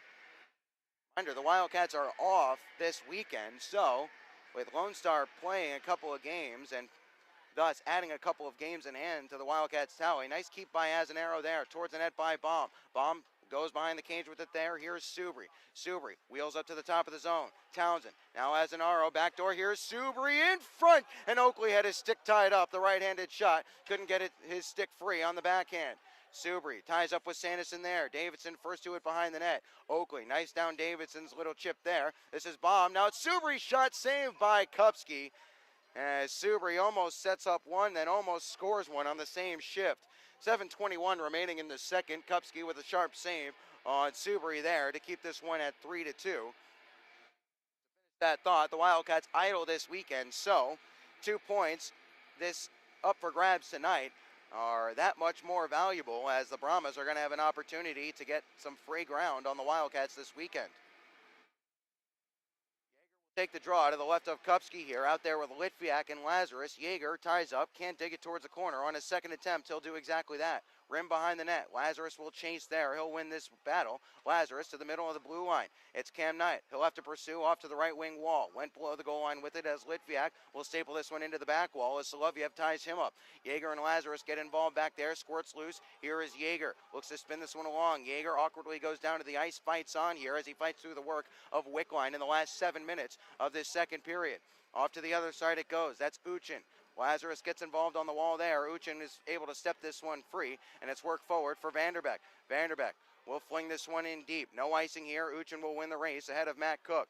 Cook ties his man up there, has the puck, loses out. Uchin with it towards the net. Toe save. Juicy area. Swept away there from Steen by Litviak. Below the goal line once more, though. Cam Knight walls his man off it. Look out. Wraparound chance there. Didn't go for Vanderbeck as he wasn't able to corral.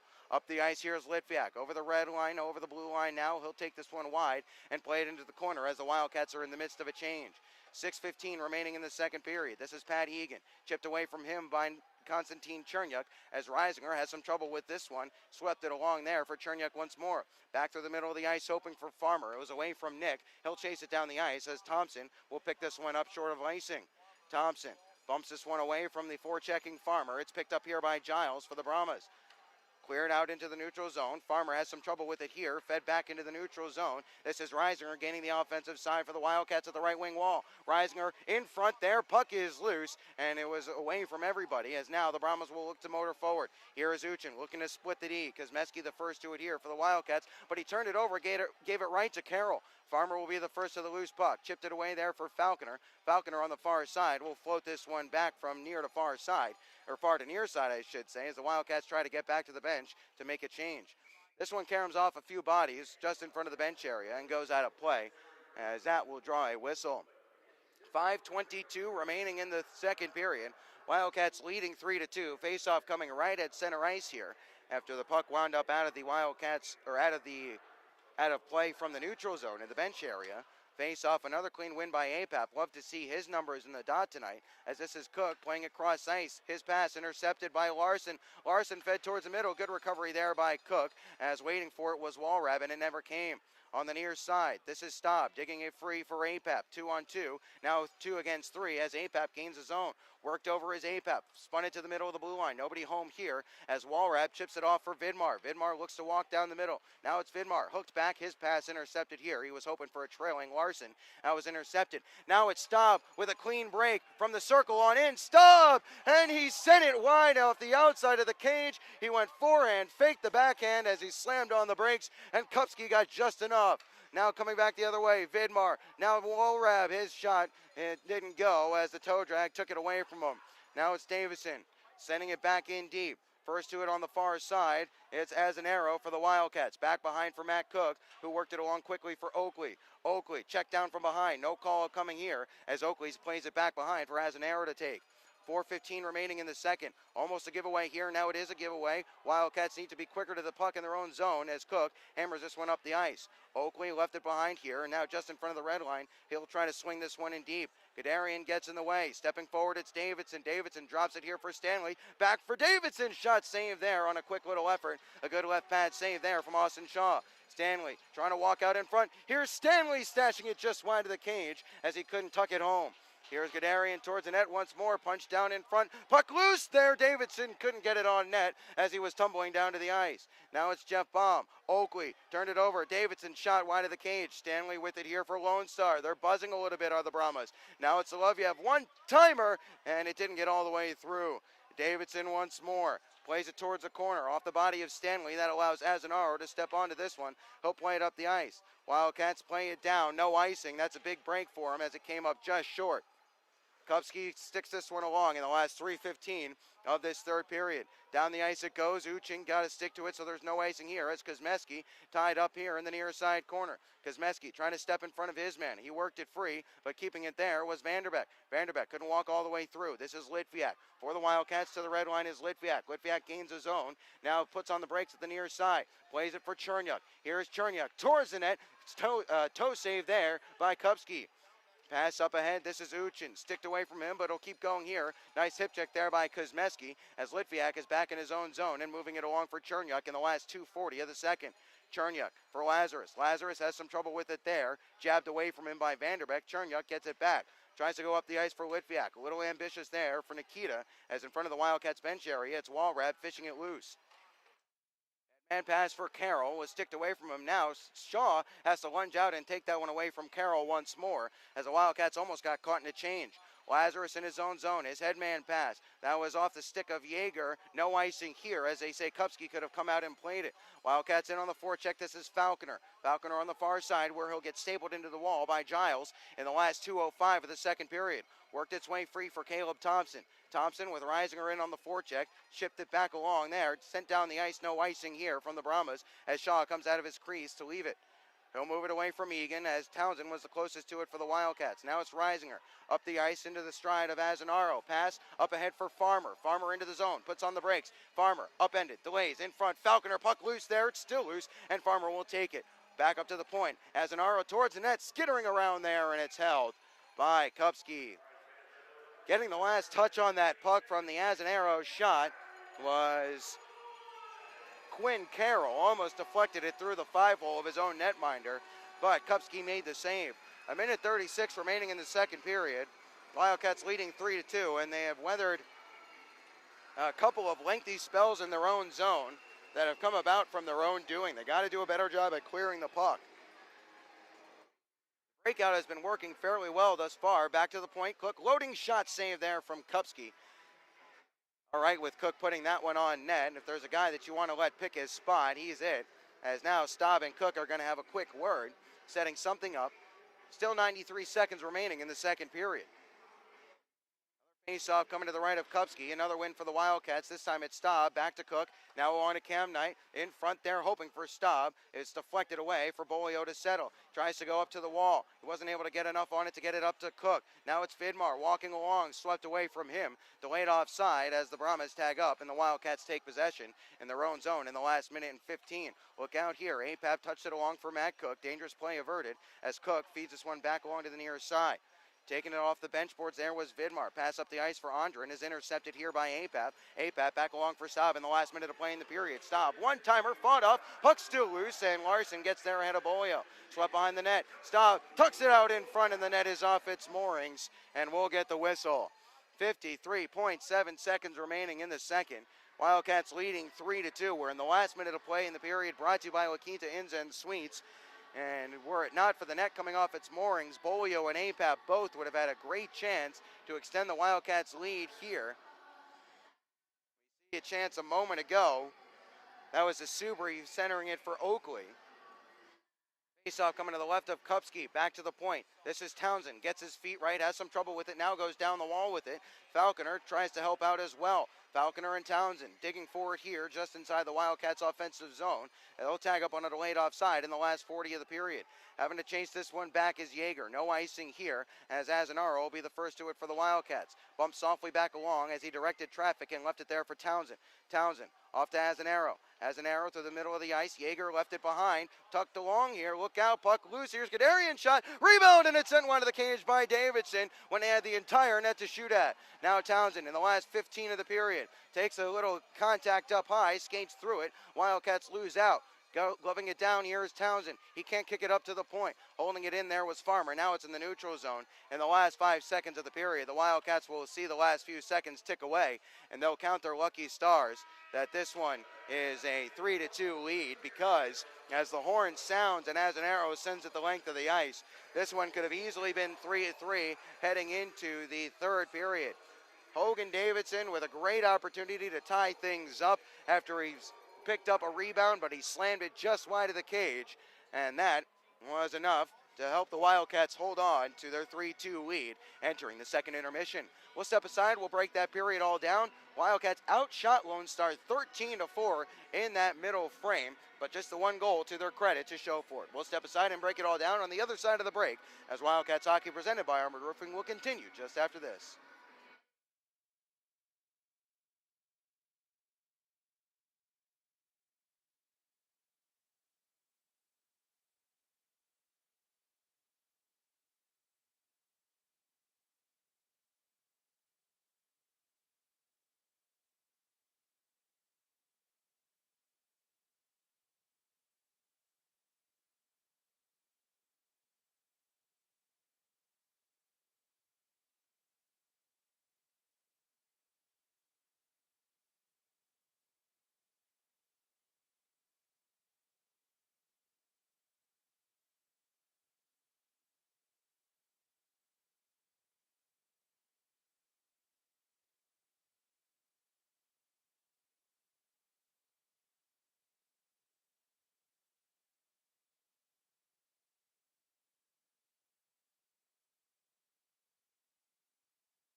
Air Coliseum. Ben Horner with you as Wildcats Hockey, presented by Armored Roofing, continues on FastHockey.com and the Wildcats Broadcast Network. Cats are leading 3-2 over the Lone Star Brahmas through 40 minutes of action. Austin Bolio has 2 goals for the Wildcats, and his second gave the Cats the 3-2 lead just 41 seconds into that second period. And talking with the Brahmas broadcaster, Nick Merrick, as we were stepping off air there, we both kind of had the same observation that this is a game after 2 periods that the scoreline could be anything. Could be 3-3, could be 5-5, could be 6-2 in favor of the Wildcats, could be 5-2 in favor of the Brahmas. Just one of those games where a lot of chances for both sides. Davidson with a grade A look to bury one, but he sent it just wide of the post. Colin Staub with a breakaway attempt as he cut in from right to left, and he tried to slam on the brakes and tuck it back into the near side post, and he sent it just off the outside of the cage. We'll give Kupski some credit. I think he might have gotten the skate plate on that to push it wide, but then the other big chance that fell by the wayside was the Evan Oakley one after Subri centered in front. Good work on the forecheck down low. He centered in front. Oakley had his stick tied up, and he was on his backhand, so he wasn't able to get his stick free and onto the ice to tap that one home. Would have been an easy tap-in for sure. And then a moment later, Subri had another chance to score as well, as he turned and swiveled and hammered a one-timer on a bouncing puck, and that caught the neck and chest protector of Kupski, and he was able to hold on. But that is where we stand. But as the Wildcats outshot Lone Star 13-5 in that second period and are out shooting the Brahmas 21-13 through 2 periods of play. I'll cycle back to what I said. Just because the Brahmas got outshot 13-5 in that middle frame does not mean they didn't have some good, decent looks to find the back of the net. Austin Shaw with a couple of solid saves. The defense turning in a solid performance as well to keep the Wildcats in the lead. A good step in the right direction. We talked in the first intermission about the fact that the Wildcats were kind of playing into the same script that we saw on Friday night against the Wildcats in a game that eventually turned into a 6-3 loss. Still 20 minutes to go here at the KYC, but the Wildcats, at the very least, did not get blown away in the second period tonight. And actually, we must say, the defensive play has looked very solid thus far. A couple of times they've been getting a little cavalier in their own zone, not taking care of the puck and getting it out on the first time of asking, but thus far they've gotten lucky. Have to be sure they clean those up, though, because eventually one of those is going to fall to the likes of Ludwig Larson or Sebastian Vidmar, and next thing you know, that puck's going to be in the back of the net. Let's take a trip down memory lane, so to speak. It's not going to be a long one. It's only back to Saturday as we revisit the Wildcats' 4-3 win over the Brahmas. The Cats charged out to a 4-0 lead, then had to hold on at the last for the 4-3 win. Let's revisit all the action right here. Taking the opening faceoff against Ludwig Larson, bringing them together as Greco, the referee, as we are set to go and the puck is down. We are underway in the first period, brought to you by American Classified. Right away, charging down the ice are the Wildcats in the form of Colin Staub in on the forecheck. Solovyev has some trouble with it. Here's Apap below the goal line. Apap hooked in front. Bolio loading shot, scores! Just 15 seconds in. Austin Bolio gets his 16th of the year. The Wildcats strike first, and they're on the board. It's 1-0. Bolio was delaying into the zone. He trailed on the play and sniped it past the blocker side on TJ Black.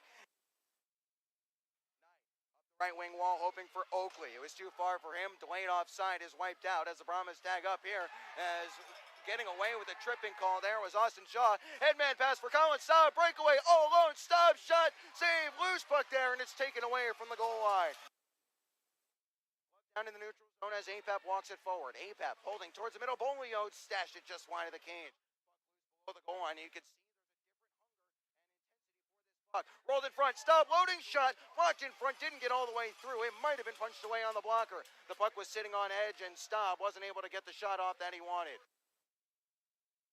Staub swept up the wall. Giles holds in. Down below the goal line it goes. Fed free here. Slap shot goes wide of the cage on a one-timer from the boards. Townsend is just able to clear it through.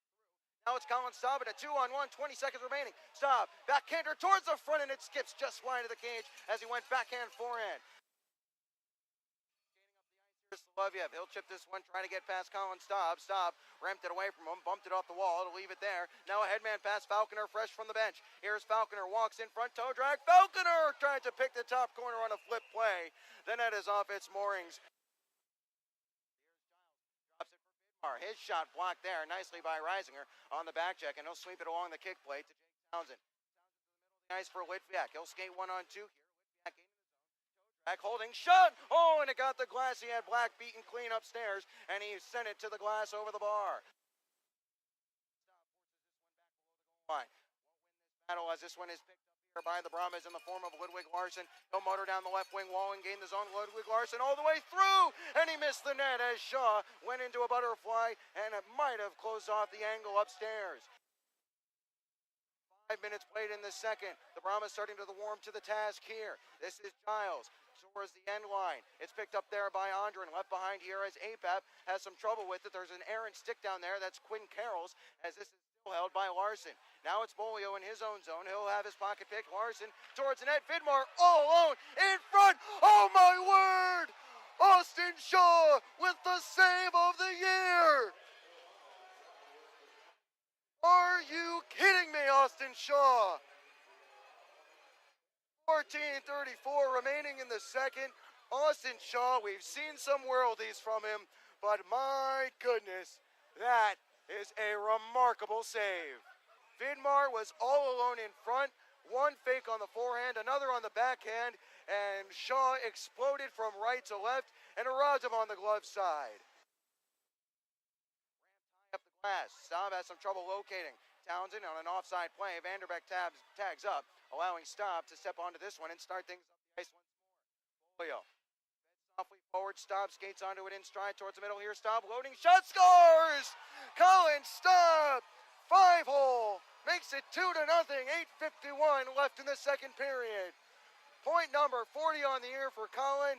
I said it in the intermission. He's got one in him tonight. He had 3 grade A chances turned aside in the first. He gets his goal in the second, and the Cats lead by 2. This is Reisinger spiking this one off the boards. Now it's a foot race. Falconer gets it. Falconer holding. Shot, scores! Alex Falconer ripped it inside the right-hand post of TJ Black from the top of the right circle, and the Cats now lead by 3.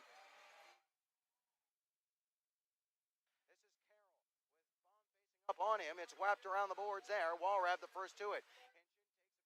Balls can't clear the zone again. This is picked up in the corner by Walrab. Played towards the middle. Egan instead to the blue line. Here is Hansen loading. Shot. Rebound. Loose. And Shaw with another save. Point blank towards the net. Loose puck on the toe drag. Still they can't clear. That's 2 world-class saves from Austin Shaw, the Wildcats netminder.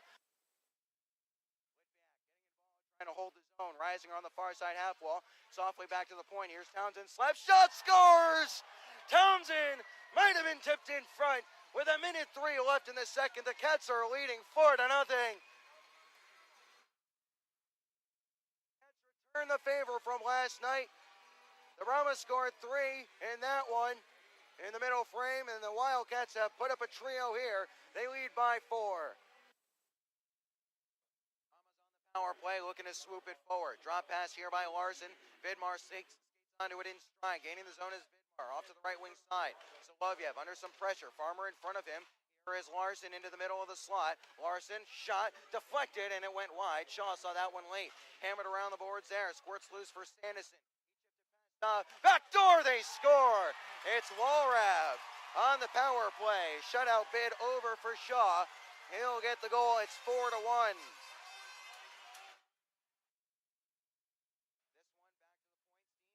Goes high and gets the glass as Bolio tries to clear the zone on the far side. He couldn't do it. Townsend has it here. Vanderbeek took it away from him. Carroll below the goal line. Hook towards the middle. Shot. Saved there. Point blank off the stick of Uchin on the left pad of Austin Shaw. Apap doggedly digging for this one. Townsend reversed it around. Steen trying to hold it in. He was able to do so in front of Colin Staub. This is Vanderbeek. In front they score. It's Uchin. 4:41 remaining in the third. And the Wildcats have more work to do. Their lead is cut to 2. It'll roll down the ice. Staub will put Sanderson under some pressure here. Turned over, stop, empty net, holding, shot, canceled out in front. APAP trying to pick up the loose disc. 1:10 remaining, empty net as the Wildcats had the puck in the offensive zone, but Staub couldn't seal the affair. Up the ice, Kosmeski swats this one away on a good step. Sanderson back into his own zone. Staub on the forecheck here. Up the ice, it's Larson. Last minute of play in the period, brought to you by La Quinta Inns and Suites. This is Walrap gaining the zone. He'll put on the brakes and leave it for Andren there. Andren, pass in the middle. Larson scores! Colin Staub missed Larson skating through the middle, and it's 4-3.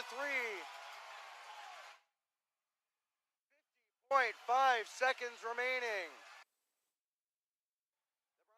Scored 3 in the last 9 minutes of this contest, the 9 minutes of this third. One back to the point. Sanderson, shot, blocked down in front. It's loose. They'll dig for it. Cancel down on a shot there. There's 3 seconds left. Off the outside of the cage. It's Vidmar in front. There's nobody home. And the Wildcats will win. They hold on at the last. A valiant comeback effort falls short for the Brahmas, and they are dealt their first regulation loss at the NYTEX Center.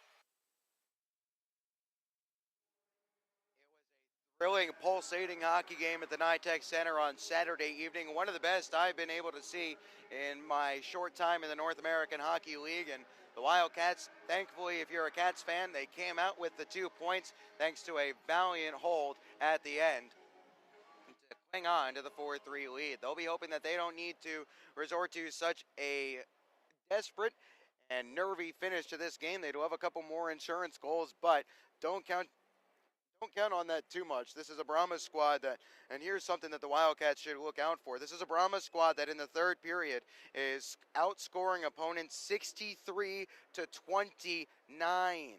And over the last 2 games,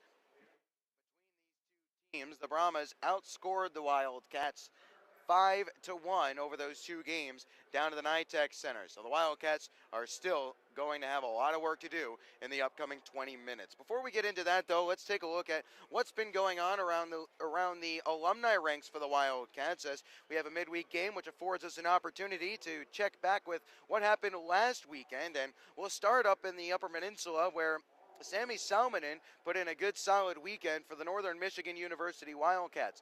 Salmonen, a forward on the 2012-13 Wildcats roster, posted 2 goals and an assist to help Northern Michigan claim a 2-game sweep over the University of Alaska Anchorage.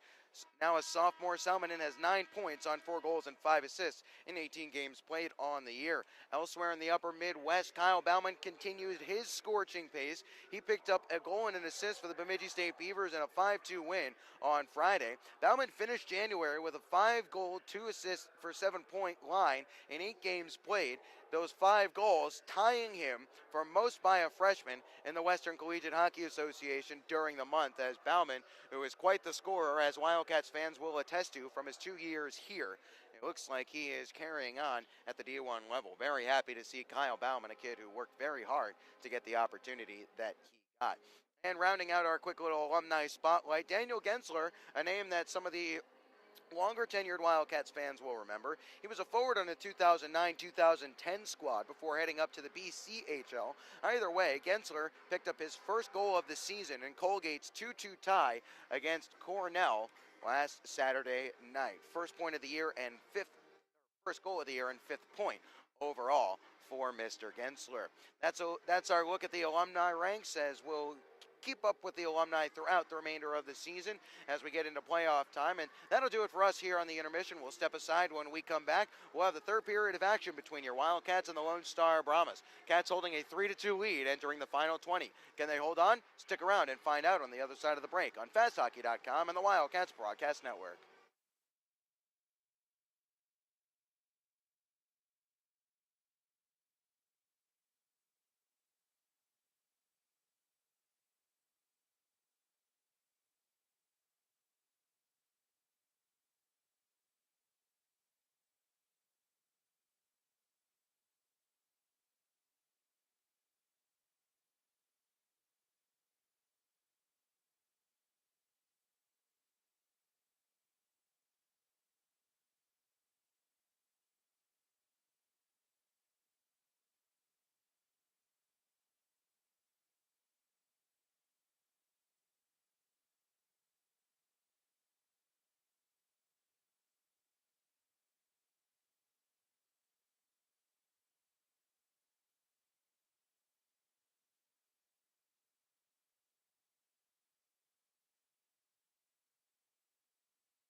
Minutes of hockey in the books at the K. Yeager Coliseum. 20 minutes, at least 20 minutes, still ahead of us here in Wichita Falls. Ben Horner with you on FastHockey.com and the Wildcats Broadcast Network.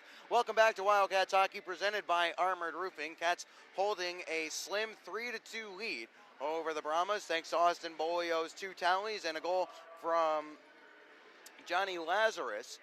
With the goals for the Brahmas at the end of the first period were Solovyev and Storm Walrab. That is where we stand. Austin Shaw now in the cage to our right. Jay Kupski in the cage to our left. We'll skate 5-on-5 to start this period, and it looks like it'll be Uchin, Wickline, and Vanderbeck out there for the Brahmas, with Staub, Bolio, and Apap out there for the Wildcats as the forward grouping.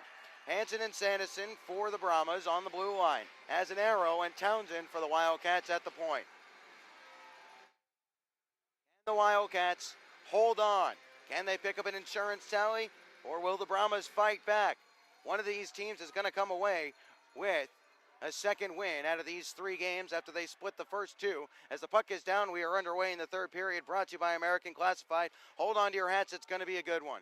This one right away sent all the way down the ice. Rubbed off it there on the far side was Vanderbeck. Held in here towards the net, wide of the cage. Wickline wasn't able to get a stick to it there. Here's Bolio jamming this one free. Wasn't able to work it to a teammate as Hansen and Wickline combined to send it back for Sanderson to corral.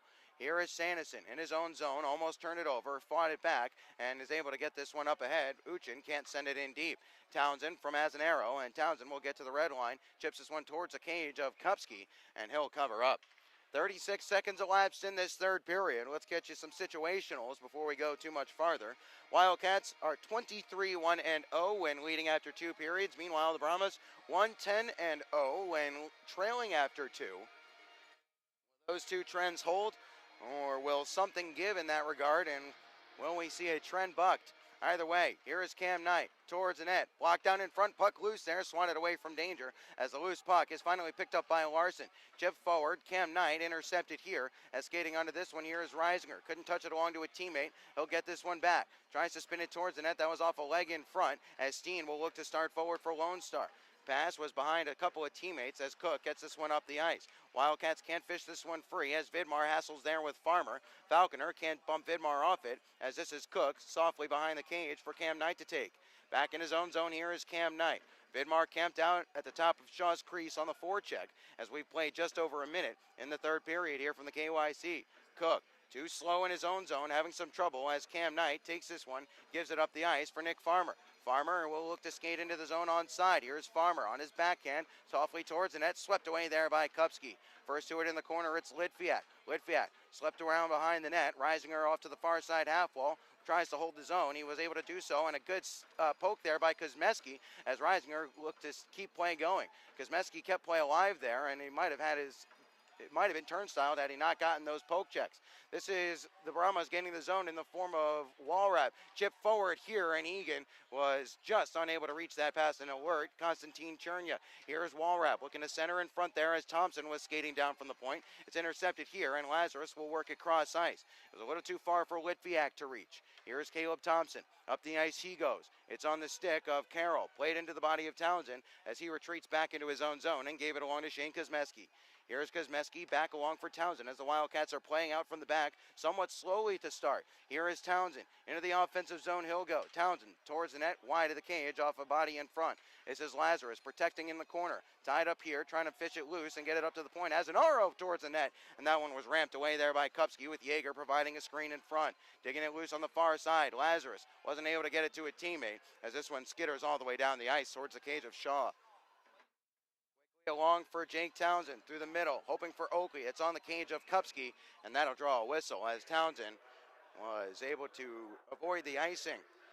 17-14 remaining in this third period. Wildcats 3, Brahmas 2, as both teams trying to take the rubber game in this 3-game set. Not a true 3-game set, as in not 3 games in 3 days, but 3 games in 6 days. Good enough between these quite close rivals. Up to the point, swept along to the near side by Townsend as an arrow was backpedaling, but he'll step up and hold the zone. Here is Oakley now in the corner, trying to walk it loose. This is intercepted by Baum, but Baum loses out to Vanderbeck as he couldn't get it up to the blue line and as an arrow.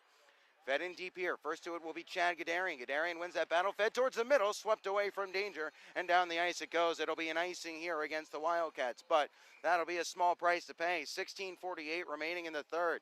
Townsend got walled off there by Gadarian. Gadarian fed it towards the middle. Skittered off a skate. And that meant that neither Egan nor Davidson could get a chance on net.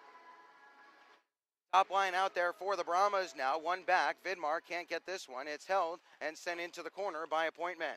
Townsend the first to it here for the Wildcats. Swept off the boards. His pass was a little behind Oakley as this is sent back down low. Here's Vidmar looking to tuck out in front. That was off the outside of the cage as Larson was there. Oakley on a second time he was able to clear. No, he still was not able to. That's twice in the same shift. Fed towards the middle and it goes wide of the cage as shanking the effort there was Andrin after the Brahmas tried to capitalize on that turnover by the Wildcats. Here is Townsend in his own zone. Shakes it away and gives it along for Azanaro. Azanaro up the ice for Subri. Skittered off his stick. Vidmar turns him around and gains a zone. Here is Vidmar. Walks in. Fights off the check. Staub comes along and takes it away from him. Now might be a 2-on-2. Here is Staub at the left wing circle. He'll put on the brakes. Now take it to his backhand. Has it spiked away from him by an alert Larson. And down the ice it goes for Uchin. Cook beats Uchin back to the spot. Played cross ice to his D partner and Cam Knight. Knight along for Apap. Apap in on side. Chipped it away from the collapsing Steen who was cutting down the angle as behind the net. Here is Staub. Wasn't able to win that battle. Gadarian first to it there for the Brahmas. Gadarian looking to chip this one past Cam Knight and going after it. First to it here will be Cook, battling there with Uchin as the Wildcats try to dig this one free, as does Chad Gadarian for Lone Star. It's Wickline for the Brahmas. Wickline looking to play towards the front of the net here. Kicking it away was Apap as Staub will float this up the ice. Comes up well short of icing as the Wildcats will get in a change here. 4.5 played in the third period as Steen will walk down the middle. Wildcats leading 3-2, but for how long? Steen through the blue paint on his backhand effort. Falconer steps onto it on the near side. His pass in stride for Farmer. Farmer blows a tire here as Walrab was camped out in front. Pitched high up into the air here as Kosmeski tries to swat this one away from an on-rushing Brahmas skater. This is Walrab. Fished it out from the skates of Reisinger. Sent it around the glass. First to it here is Konstantin Chernyuk. Chernyuk plays it along, hoping for Kosmeski. Too hard for him to handle. Reisinger plays it back to Shane, and Kosmeski will look to start forward for the Wildcats. Here's Kosmeski. Gives it up for Chernyuk. Chernyuk to the inside. Left it behind. Here's Farmer. Shot. Rebound. Knifed away there by Reisinger. Played down. Not with a high stick, so we'll move on. Here is Farmer. Holds on this one. Fed towards the net, and it's covered up by Kupski as Reisinger was waiting, hoping Kupski would deflect it away to the corner. 14:36 remaining in the third. 3-2, the score is still in favor of the Wildcats. For the time being, Austin Bolio's goal at 41 seconds of the second period is the difference maker.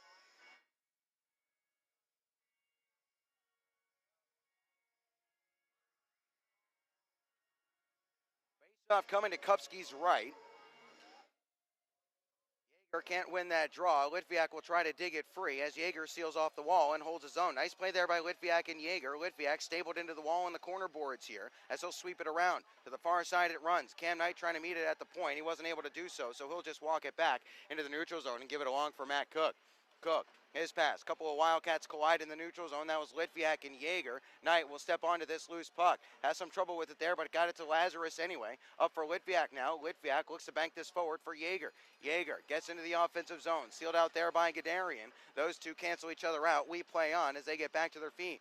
Lazarus poked it loose. Giles was first to it there for the Brahmas as Thompson flubs this one. Lazarus shot wide of the cage. He might have been hoping for a deflection off the skate of Jaeger after a gift of possession in front of the Wildcat zone.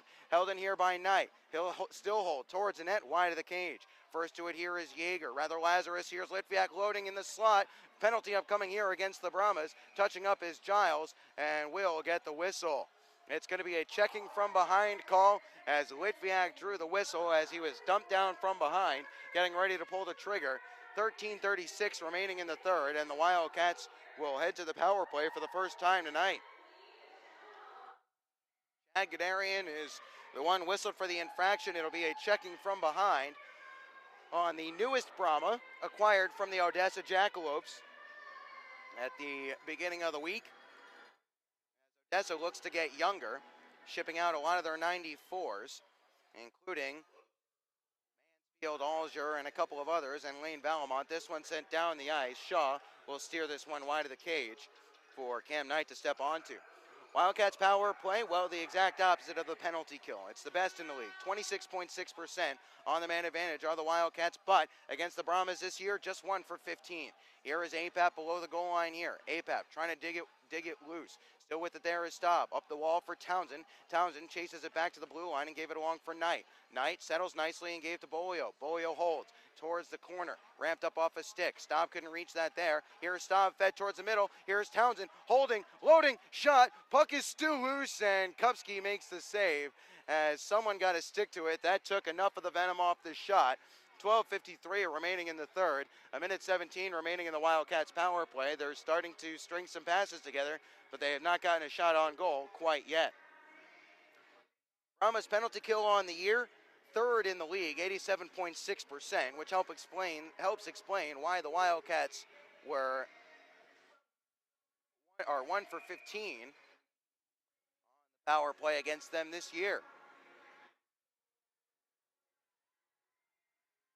Faceoff will be to the right of Kupski here after a false start on the draw. 12:52 remaining. One back here by the Wildcats as it's Falconer leaving it for Matt Cook at the left point. Cook slowly towards the middle, now holding still. Cook still dusting it off, gives it to Yeager. Yeager wheels back to the top of the left circle, into the corner where it's Farmer. Farmer, blue line, Matt Cook. Gave it along for Reisinger, loading his shot blocked there. Can he dig it free? Yes, he can, as the Wildcats maintain possession. Nice keep there by Cook, middle of the point. Holds on it, Farmer. One-timer save there by Kupski as he got across from left to right to close down the angle, top corner. 12:28 remaining in the third, 53 seconds remaining in the Wildcats power play. Brahmas PK on the road, just to give you the splits, 63 for 74. That's 85.4%. Sixth best in the league among road penalty killing units. So, this weekend, or the PK last weekend, I should say, was solid. Back to play. Here is Knight. Softly towards the net. Puck loose there. Swatted away. Only as far as Townsend. Far side half wall. APAP lets this one run for Staub. Now it's Bolio looking to hook it to the middle of the ice. He did so, but it went under the stick of Townsend as Townsend will have to chase it back and give to Cam Knight. Knight looking to quickly go back into the offensive zone with it in the last 27 of the power play. Got it along for APAP, who left it behind for Bolio. Bolio leaves it for Cam Knight. Knight now along for Bolio outside the left circle. Quickly for Cam Knight. Pass was away from him, and the Wildcats have to chase down. 15 seconds remaining in the penalty to Gadarian. 11:45 remaining in the third as the Wildcats cling to a 3-2 lead. Knight looks to come up the ice with this one here. Here is Cam Knight through the middle, and Knight will gain the zone. Off to the right wing side in Subri. Subri will take this one wide. He has some trouble with it there, tries to force it towards the corner. Held in here, no, it's picked up by the Brahmas as Gadarian gives it up for Vidmar. Vidmar trying to dance around Townsend. Vidmar on the puck, set through the middle there for Gadarian. Follow up, one-timer, save there off the stick of Steen. Loose puck, Steen once more. He'll hold on this one. Let it along for Solovyev. Slap shot off a leg in front and goes wide. Bolio the first to adhere for the Wildcats. He'll skate it to the red line and serve it around the boards as the Wildcats will make a change. First to it there on the far side. Subri and Gadarian cancel out. Oakley gets involved as he tries to kick it back to the point. Oakley tried to hook it into the middle, hoping for Baum. It was away from Jeff, and Kuzmeski will chase this clearance back into his own zone. It's picked up here by Chernyuk on the pass from Kuzmeski. Chernyuk's pass was intercepted by Wickline as Kuzmeski has some trouble with this one. Still with some trouble is Kuzmeski, but he'll get it back in his own zone. Hammers it off the boards, and Baum takes away for the Wildcats. To the red line goes Jeff Baum. Has some trouble getting the puck in deep. On a second attempt, still not able to do so. Still with the puck is Baum. Hope to go for Oakley there. Kicked away here by Wickline. Rather, this is Roman Uchin. Uchin tied up there on the near side by Baum. Oakley getting involved as well. Chernyuk towards the net. Off a leg of a teammate in front. Stepping onto this one, fresh from the bench, as an arrow in the neutral zone. His pass up the ice finds Oakley off a body of Brahma. Oakley to the red line. Pitchforks this one in and comes to the bench for a change as we play 10-10, or we have 10-10 remaining in the third. Wildcats still leading by 3. Rather, Sanderson in his own zone. Clears it trying to go off the glass. Was that deflected? Yes, they say it hit the body of Litviak, so that'll get the whistle. 10:04 remaining in the third. Neutral zone faceoff upcoming. The Wildcats are out shooting the Brahmas 6-1 in this third period, but it doesn't take too much. This is a Brahmas team that leads the league in shooting percentage with a 13.4% mark.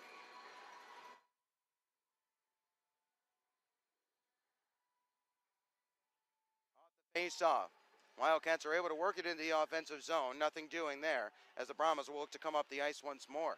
Having some trouble with it here and having to circle back was Hansen. Hansen along to his D partner. It's up the ice where Vidmar plays into some space. Chipping it along, here's Larson. Looks to feed towards the middle. Doesn't get all the way through for Andren. And Shaw was there to seal the post anyway. Here is Yeager. Didn't like the avenue in front of him, so he bumped it back behind for Cook. Cook has some trouble with this one. Banked forward here for Larson. Larson hooked towards some space. Andren will chase this one to the corner. Andren settles here. Andren walled off now by Cam Knight. Andren along for Larson. Larson gives it to Vidmar. Vidmar in the corner on his backhand. Back door! Oh, what a glove save by Shaw! Larson, highway robbery! Austin Shaw, for the second time in as many games, grand larceny on one of the league's leading scorers. He snatched that one off the left pad with a big glove save as Larson was unmarked in front. My goodness, Austin Shaw, what an effort on that save. 9:21 remaining in the third period. Wildcats are leading 3-2, and the reason they still hold the lead is because Austin Shaw just glove saved Larson from here all the way back to Sweden. My goodness, we're getting a quick look at the replay, and that is, if you remember David Zevnik's save against the Rio Grande Valley Killer Bees back in November, it was an almost identical save to that one. Shaw sprung from right to left, went into a split, and while he was at it, just snapped his glove and snatched that puck from midair off Larson's stick. What a save by Shaw. So, a little bit of a reprieve for the Wildcats there.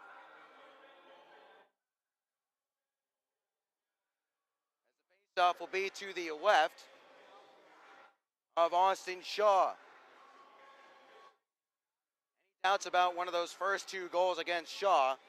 He certainly redeemed himself there, as this is Reisinger from as an arrow. Now Townsend, as he'll look to break out for the Wildcats. Pass onto the stick of Falconer. Falconer in front for Farmer, and it was just behind him as a saucer pass skipped at the last second. Falconer tied up here, trying to protect the puck in the near side wall as Caleb Thompson has him pressed into the corner boards. Reisinger loses out as an RO one-timer fought off there by Kupski. Falconer keeping the forecheck working. Quinn Carroll with it for the Brahmas. Now it's along for Caleb Thompson. Thompson rags away and plays it off the back wall where it's Carroll having to hustle along. Reisinger there, can't feed it to a teammate. On a second attempt, Carroll takes it away once more in the last 8:40 of the third period. Gloving this one down, or trying to, is Townsend. He lost his stick as a result. Can't kick this one along to a teammate. Puck is loose, and we're going to get a penalty here. It was slashed out of his hand. That's why Townsend lost his stick. So with 8:34 remaining in the third, the Wildcats 0 for 1 on the power play tonight will head back to the man advantage as going to sit for 2 minutes is Storm Walrab. And it's going to be a slashing call against him as he knocked the stick clean out of the hands of Townsend.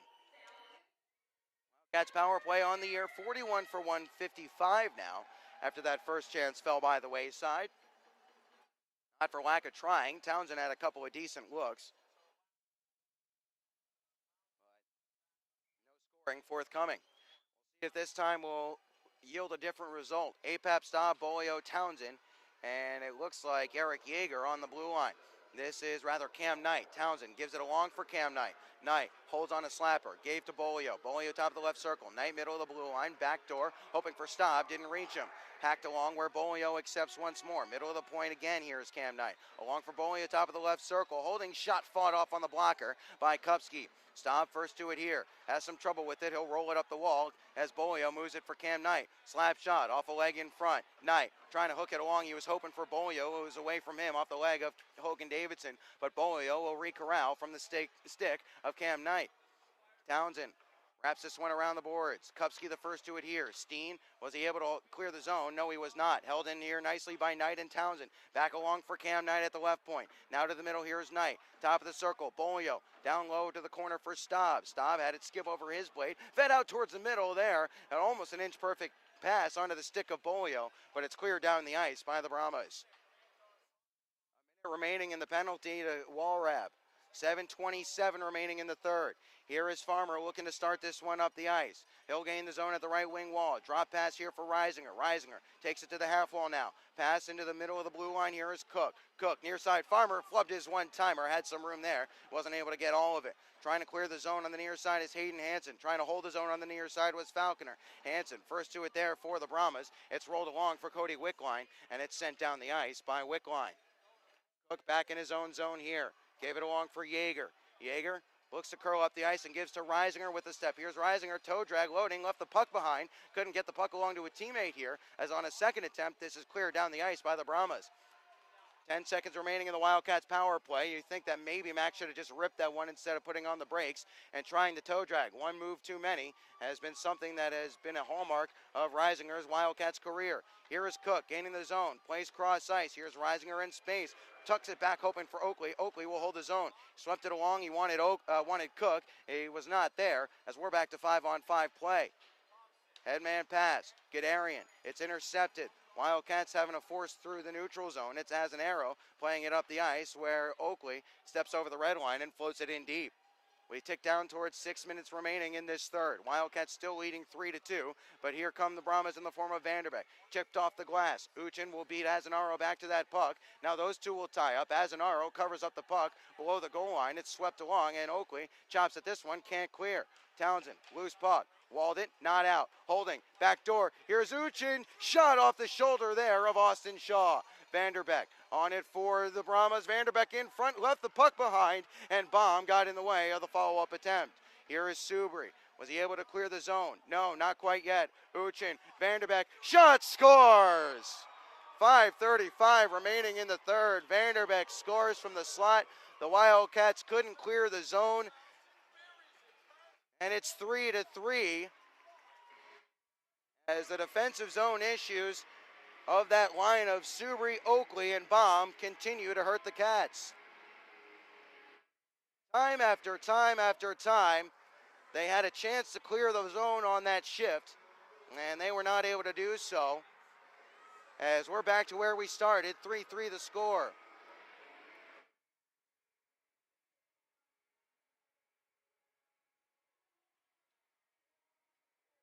Face-off.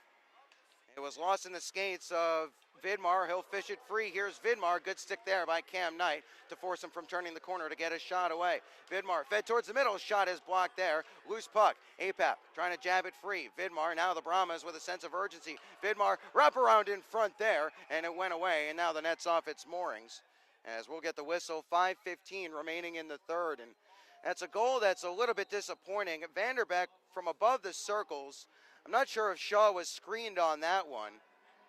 If he wasn't, that's one you'd want him to make the save on. Maybe not quick enough to charge out and cut down the angle, but without the benefit of the replay, hard to say for sure. Faceoff will be to the aforementioned Shaw's right.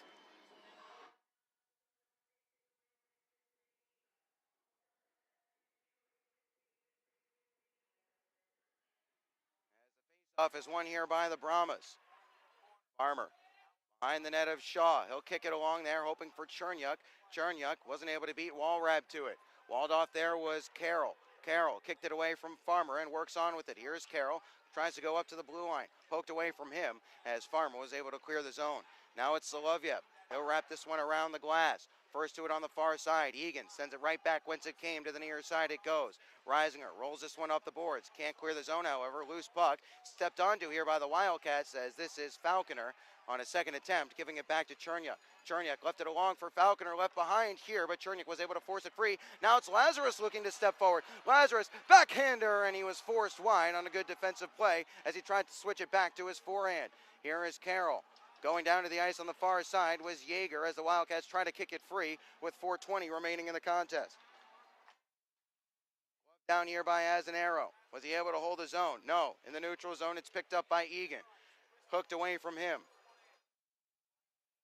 Up ahead, here's Lazarus once more. He'll gain the zone. Lost the puck in his skates. Litviak kicked it along to the corner. Litviak Tied up there as Lazarus gets involved. Up to the blue line where it's Townsend. Along for Azanaro. Azanaro shot off a leg and skittered just wide. Lazarus looking to hook out in front once more. Tied up in the corner now, it's Lazarus to the blue line where Townsend will hold. Nice move here by Townsend. Steps inside. Slap shot. Save. Rebound. Azanaro sent it wide, and it's punched wide from Lazarus. Lazarus trying to go back up to the blue line. Tied up here behind the net. Litviak looks to hook it away from a Brahmas skater down there. Instead, it's Sanderson playing it up the ice for Vidmar.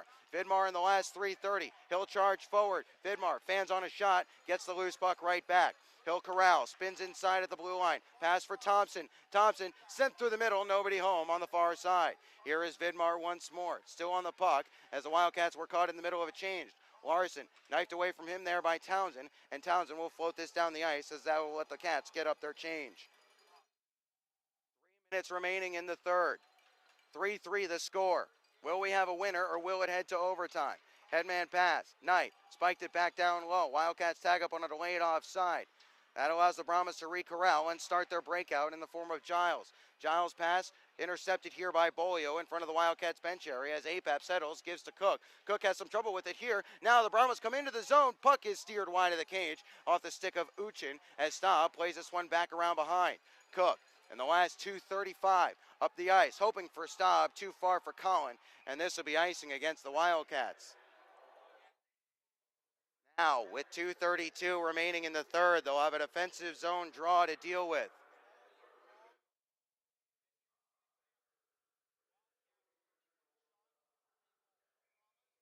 Brahmas 16 shots on goal. They've scored on 3 of them. The Wildcats have put up 31. They've scored on 3 as well. Shooting percentage is a telling stat. 2:25 remaining in the third. Steen wires this one hard around the boards as the Brahmas have tied this one up at 3. Towards the net, steered wide there by Shaw as he was handcuffed a bit, but no harm, no foul. Cook rolls this one down the ice. Will it go for icing? Yes, it will. Just barely. 2:12 remaining in the third as the Wildcats are now clinging, kind of hoping that it gets to overtime, you would think. 12 remaining in the third. If you're just joining us, A.J. Vanderbeck scored at 14:25 of the third on a simple wrister from the high slot after the Wildcats couldn't clear their zone. And we're going to see a timeout here. No surprise. It'll be taken by the Wildcats. That will allow the Wildcats to get a change. Right now, the difference in the game, special teams, Wildcats 0 for 2 on the power play. Brahmas 1 for 2 on the power play as a power play goal from Storm Walrab tied this game up in the last 50 seconds of the first period. Will we see a winner? Will we head to overtime? The Wildcats are the last team in the North American Hockey League that have not lost a game in overtime. They have 3 wins in overtime, 2 wins in overtime and a win in a shootout. One of those overtime wins came against this Lone Star Brahmas squad back on October the 3rd. We've seen a good one here. The Wildcats almost doubling up the Brahmas in shots on goal as the Brahmas have basically fed into the same game plan that they did back in October. They'll sit back and absorb the pressure. They'll let the shots fly at their goaltender because they know that all it takes is a few shots the other way. And it seems like with Lone Star, it comes in a flurry. All of a sudden, they'll have 30 to 40 seconds in the offensive zone, and they'll get 4 or 5 shots on goal in quick succession, and then there will be 4 to 5 minutes of nothing. So if you're the Wildcats, the onus is on you to ensure that you're not allowing Lone Star any second chance opportunities to hold the zone. That's what burned the Wildcats on that first goal. It's what burned them on the third goal. As off the faceoff, trying to charge it down. Here's a slap shot into the glove of Shaw, and we'll get the whistle. Now is Steen going bombs away from the blue line. Shaw saw it all the way. 2:09 remaining in the third, as the Wildcats are deadlocked with the Brahmas 3-3. Faceoff to the left of Austin Shaw. Apap taking it for the Wildcats. Going against Ludwig Larson, top line versus top line, as this is Cook glassing this one down the ice. Steen has some trouble with it there, but he'll swat it away. It's gloved down by Andre. We're in the last 2 minutes of play in the third period, as here is Cook looking to start the breakout in his own zone. Has Vidmar closing him down, fed through the middle of the ice. Staub gains his own onside. On his backhand, he'll feed it towards the corner. Bolio ties up there. Soloviev tries to chip it past Staub. Staub gets involved on the far side. Apap holds his own. It was fed back to the point. Cam Knight wasn't ready for it. He'll have to chase back into his own end. A minute 35 remaining in the third. Here is Matt Cook. Cook softly back along for Cam Knight. Knight at the red line. His dump in hit the body of Farmer. Caromed right to the stick of a Brahmas skater. That allows Vanderbeck to start things forward. Yeager had his pass intercepted. This rims around the glass. To the far side it goes. Chipped away there from a Brahmas skater. Farmer leaves it behind, as now the Wildcats might be in some trouble in the last minute 15 of this contest. We're tied up at 3. Townsend up to the point. Slap shot held on by Sanderson towards the net. Blocked down in front. It's loose, cleared, and just escapes the blue line. Last minute of play in the period brought to you by O'Keentons and Sweets. Around the glass it goes from the Brahmas. Townsend hacks at this one. Held in by Sanderson again towards the net. Glove saved by Shaw through a maze of bodies. 54.2 seconds remaining in the third. 3-3 the score. The Brahmas, smelling blood in the water, are pouring everything forward, trying to pick up a winner in the last 50 seconds of this contest. Ben Horner with you on FastHockey.com and the Wildcats Broadcast Network. We've had a good one here at the KYC tonight. Bolio has to retrieve his headgear. Somehow got lost behind the play. Bolio, Staub, and Apap still the men out there, along with Townsend and Azanaro. It just goes to show you how quickly Azanaro has earned the trust of Wildcats head coach John LaFontaine. Rimmed around the glass. Wildcats are able to clear the zone. This is Apap up for Staub. Staub in the last 45. Apap in front there. Apap overskates it. Staub gets this one back. Up to the blue line it goes for Townsend. Quickly along, Azanaro holds it in. Azanaro towards the net, kicked away. Apap first to it there. It's Apap in front. Bolio! And a toe save there in the last 31 seconds by Kupski as Bolio was bidding for a hat trick. Chipping it forward. Here's Carroll. His shot canceled out towards the front of the net. It's loose there, and Azanaro takes it away from danger. 20 seconds remaining. Azanaro wheels through the middle of the ice. To the red line he'll go, and he'll play this one in deep in the last 13 seconds as Kupski denied Bolio on a point-blank bid from just above the crease. 6 seconds remaining. Do we have one more chance or do we have overtime? Thompson rims this one around. 2 seconds remaining. 1 second, and there is the horn. We will go to overtime. 60 minutes, not enough to separate the two teams. We will go to a sudden death 5-minute overtime session here at the KYC. We'll step aside briefly. When we return, we'll have that extra frame right here on the Wildcats Broadcast Network and FastHockey.com as Wildcats Hockey presented by Armored Roofing continues just after this.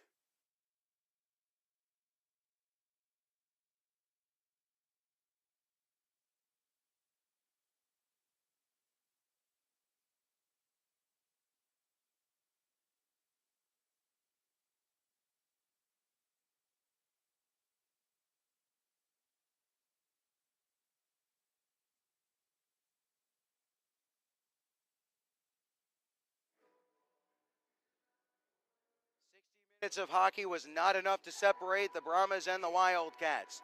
We'll have another 5 or less if we get a winner before then. It's sudden death overtime. The Wildcats in overtime this year are a perfect 2-0 and are 1-0 in the shootout. The Brahmas have not played a shootout game this year. They are 1-3 in overtime. One of those losses came here on October the 3rd when Nick Farmer scored a game-winning goal on a rush from the left wing side and cutting in front. Shaw will be in the cage to our left as the teams will change ends.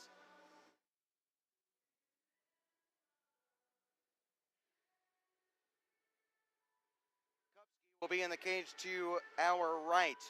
Wildcats skating left to right across your screen. That's Q to P. Coming back the other way are the Brahmas. That's right to left, P to Q.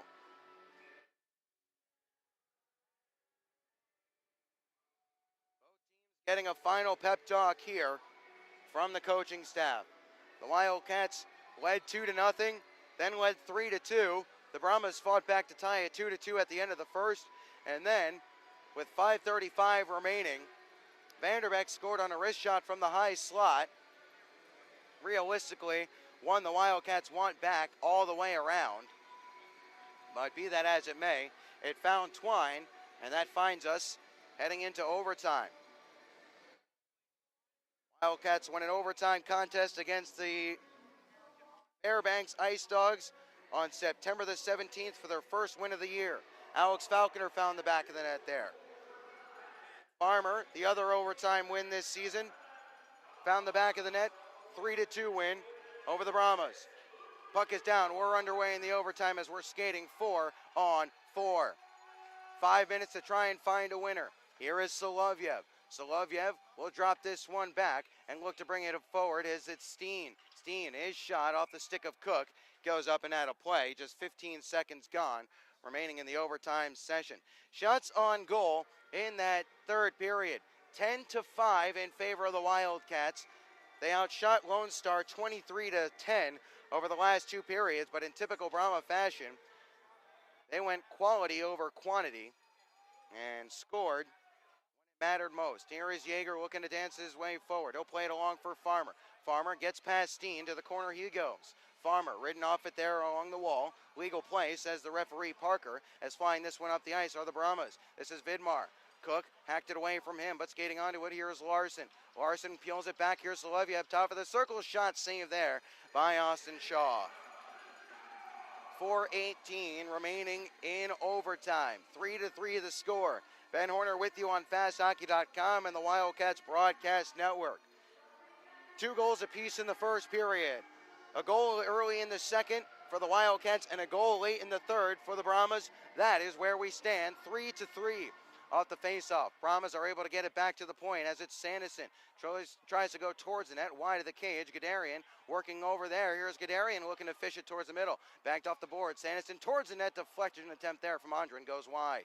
Here is Staub. He'll play it back behind the net for some safety with Jake Townsend as we've played a minute in the overtime period. Staub takes the pass from Townsend, motors forward and gives it back for Townsend, back to the near side. Townsend gains his own, walks in, shot, and a blocker is saved there by Kupski. Here's Azanaro, holds, Townsend, wheels back, looks to give to Azanaro and does. Azanaro slap pass to the back door, and Lazarus wasn't able to get to that one. Unable to roll that one up the wall was Lazarus. Staub will curl to the bench for a change as Sanderson brings this one forward and gives to Guderian. Around the man is Guderian. Puck is loose, swatted away from danger. Bolio left the puck there, and Vanderbeck wasn't able to pick his pocket at the last second. Bolio wheels away and turns up the ice. Has APAP up ahead with him. Here's Bolio on a hat trick. Here's Bolio's shot. Save there. Might have centered there for APAP. Instead, we'll play on. 2 minutes played in the overtime. This is Vanderbeck. Holding, shot, steered wide there by Shaw. Vanderbeck once more to the blue line. Thompson, I should say, gives it along for Giles towards the net, deflected, and it hit the toe of Shaw, and it was ticketed for the back of the net. Giles holds on it and gives it along for Walrap. Played behind the net for Vanderbeck, looking to hook out towards the middle. Canceled off there, and the loose puck is stepped onto by Bolio. Softly down the ice goes Bolio. This will come up short of icing here in the last 2:40 of the overtime. Thompson camped out behind the cage of Kupski. 2:30 remaining in overtime. Thompson slowly up the ice, he'll come to the near side behind Vidmar. No icing here. Larson the first to it. Tied up there by Knight as Vidmar sweeps this one up to the blue line for Solovyev. Solovyev gives it for Vidmar. Vidmar on his backhand. Hooked it along hoping for Steen. It was on his offhand, so he has to chase it back to the neutral zone. Back to the near side for Vidmar. Knight gassed at the end of his shift, but he's able to sweep it along for Cook. Cook protects in the far side corner. Now looks to play this one over to the near side where Cam Knight will start up ahead from the red line. He'll play this one in deep inside the last 2 minutes of the overtime period. 1:50 to be exact. Wildcats in on the forecheck as Staub wasn't able to free this puck up. Solovyev will start this one forward. Pass up ahead for Vidmar. This will go for icing here against the Brahmas with 100 seconds remaining in the overtime. 1:40. Wildcats have put up 32 shots on goal. They've scored on 3 of them. The Brahmas have put up 20 shots on goal. They've scored on 3 of them. We're tied 3 apiece in overtime. Wildfong trying to get a little cagey here. And finally, he'll take his time out rather than get assessed a delay of game penalty. That'll allow the Brahmas to, at the very least, change personnel before facing this defensive zone draw.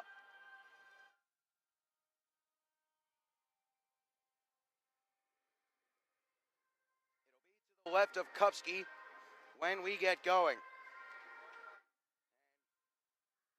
Still skate on 3-3. You think of the great chances both teams had. Davidson at the end of the second. Bolio at the end of the third. With about 30 seconds left, he could have cinched up a hat trick and possibly cinched up the game for the Wildcats.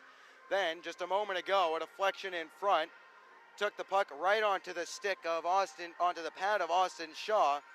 Could have gone anywhere else. That after a remarkable glove save by Austin Shaw to keep the Wildcats in the lead for the time being. About 9 minutes of the third. The boy loves a flashy glove save, doesn't he? Townsend, Staub, as an arrow, and Falconer for the Wildcats. Vidmar, Hansen, Wickline, and Sanderson out there for the Brahmas. Samek brings them together. Off the face-off. One into the corner there by the Brahmas. Clean win for Wickline as this is softly around. Vidmar looks to fish it free. Vidmar, Falconer draped all over him. Vidmar was able to take this one free and plays it softly up ahead for Wickline. Wickline looking to get his way around Falconer. Falconer angles him off well enough as Townsend will leave this one back behind. It was picked up by Vidmar. Vidmar in the last minute 15 of the overtime. Vidmar walking into the slot. Now a shot from Hansen is punched away. Might not have gotten all the way through. Now it's Staub. Could be a 3-on-2 for the Wildcats if they hustle. Here is Colin Staub at the right wing. Fed towards the middle there as Townsend was waiting for it. Here is Townsend holding. Loading shot goes up high and gets the glass. Bolio is able to hold the zone. Here is Bolio, right wing wall, backdoor Staub, can't pull the trigger, tied up in front as Bolio comes along and wins it to the point. Cook, unable to hold the zone for the Wildcats though. Here is Staub, along for Matt Cook. Cook, in front for Bolio. Here is Bolio cutting towards the middle. He'll protect, leaves it for Cook. 40 seconds remaining in the overtime. Bolio, Cam Knight, can he hold the zone? No, he'll have to chase it back to the neutral zone. Knight, Vanderbeck coming in on the forecheck with 30 seconds remaining in overtime. Bolio gives it along for Cam Knight. Matt Cook wants it. Instead, it's up the ice for Apap. Apap, onside play. Here is Cook. Cook puts on the brakes there, tries to hold the zone and work it down the wall. Here is Cook, stepping free. 16 seconds remaining. Shot saved by Kupski. 14.6 seconds remaining in the overtime. Wildcats with a couple of good looks there. Colin Staub couldn't pull his stick free as he was camped out all alone in front. Then it was Matt Cook. Bolio might have shot as well. Instead, with the body in front, he held on it, gave it over to Cook, wasn't able to hold on to it.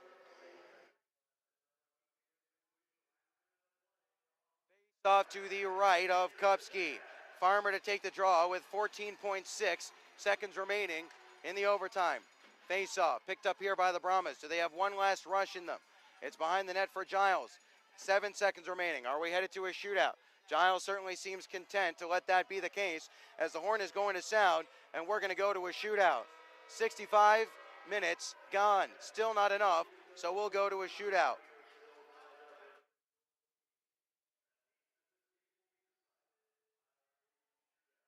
It'll be a 5-on-5 shootout, or a 5-versus-5 shootout, I should say, as it is a best-of-5 shootout.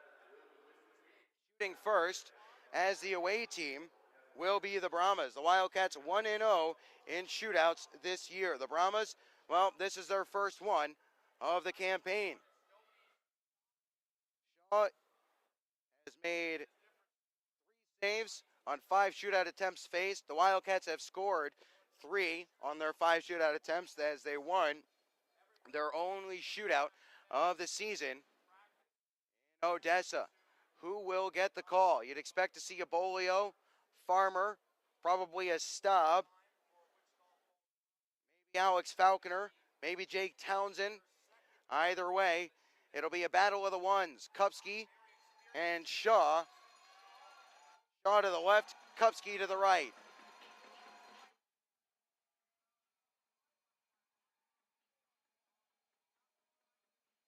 Who will shoot first for the Brahmas? Vidmar, probably Vanderbeck, maybe Uchin. Vanderbeck is going to get things going for the Brahmas. He had the game-tying goal to make it 3-3. What can Shaw come up with? Vanderbeck waiting for the referee's go ahead. Here comes Vanderbeck. He'll pick this one up and skate to the left wing circle. Now back to the middle. Here's Vanderbeck holding, saved by Shaw on his toe save. Now stepping up for the Wildcats is Falconer.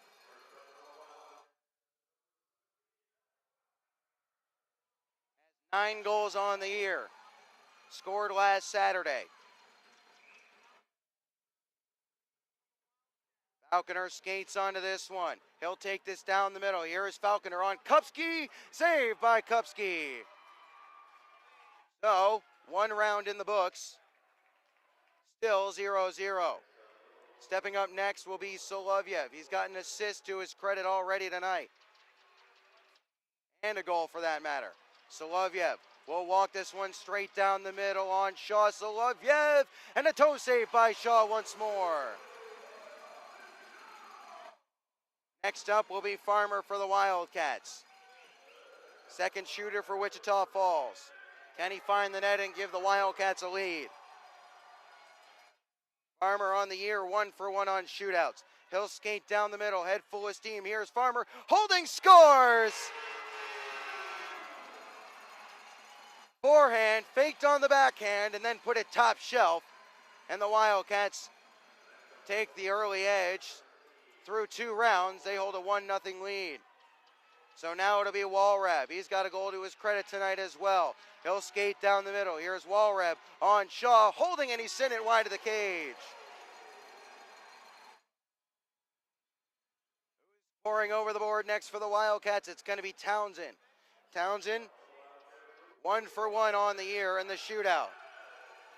If he scores here, it'll be a big boost for the Cats. He'll pick it up and skate it down the middle. Slowing down, here's Townsend, scores! You don't stop that. It was by Kupski before he even knew what hit him as we head to the 4th round. And now Vidmar must score. If Shaw saves, the game is over. Vidmar, the league's joint leading goal scorer, waits for the referee's go-ahead. He must score to keep this alive. Vidmar takes it to the right wing circle, now back towards the middle. Here is Vidmar. Vidmar scores! Oh, the Brahmas still alive. And now Bolio will step up with a chance to win it. If he scores, it's over. Bolio 0 for 1 on the shootout this year.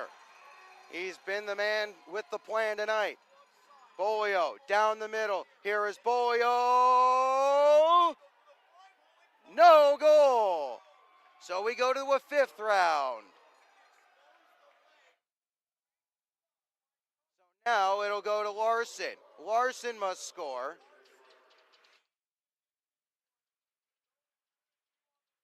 To send it to a deciding 5th Wildcat shooter. If Shaw saves, game over. If Larson scores, we play on. Down the middle. Here is Larson. Saved by Shaw! Game over. The Cats spill off the bench. They mob Austin Shaw. That's a Wildcats winner at the KYC.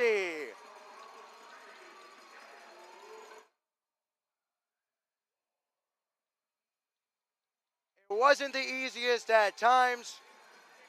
It wasn't the most straightforward, and it certainly never looked like a certainty, but the Wildcats pick up their 2nd shootout win of the year with a big win over the Lone Star Brahmas. We'll step aside. When we come back, we'll wrap it all up as the Wildcats come away with a 4-3 win in a shootout over the Brahmas. More in a minute, as fast as Wildcats hockey presented by Armored Roofing will conclude just after this.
Right, back here at the K. Yeager Coliseum, putting the wrap on a great game of hockey between the Brahmas and the Wildcats. Exactly what you would expect as a hockey fan when two of the best teams in the league lock horns, as this one was a treat. All three of these games these past 6 days have actually been very good hockey games. They didn't always end the way the Wildcats wanted to, but they'll come away with taking 2 of 3 wins over the Brahmas, and they will head home happy with that. Let's get to the scoring summary here as we wrap things up on FastHockey.com and the Wildcats Broadcast Network. The Wildcats got things going 4:08 into the first period when Johnny Lazarus, tonight's second star, picked up his 9th goal of the year and 20th point of the year to make it 1-0, 4:08 into the contest. He did so by picking up a rebound from Litviak's weak little shot, skating across the top of the crease and tucking it home past the pad of Kupski. Austin Bolio would pick up his second goal in as many games and his first of the night in the ensuing moments, making it 2-0 at 6:26 on goal number 17 of the year for Bolio. Bolio, after Townsend gloved down a clearing attempt by the Brahmas, played it along for Staub. Staub caught Bolio stepping in from the left wing side, and in the high slot, Bolio unloaded a shot.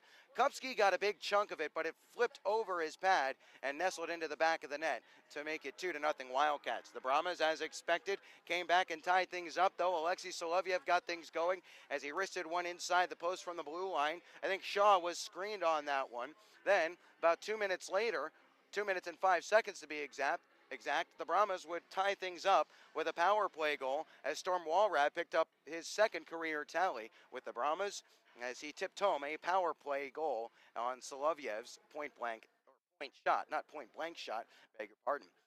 Second period, the Wildcats came out the hungrier of the two teams and took the lead 41 seconds into the game after a turnover behind the net that saw Kupski leave the puck for Caleb Thompson, and Thompson tied up by Colin Staub on the forecheck.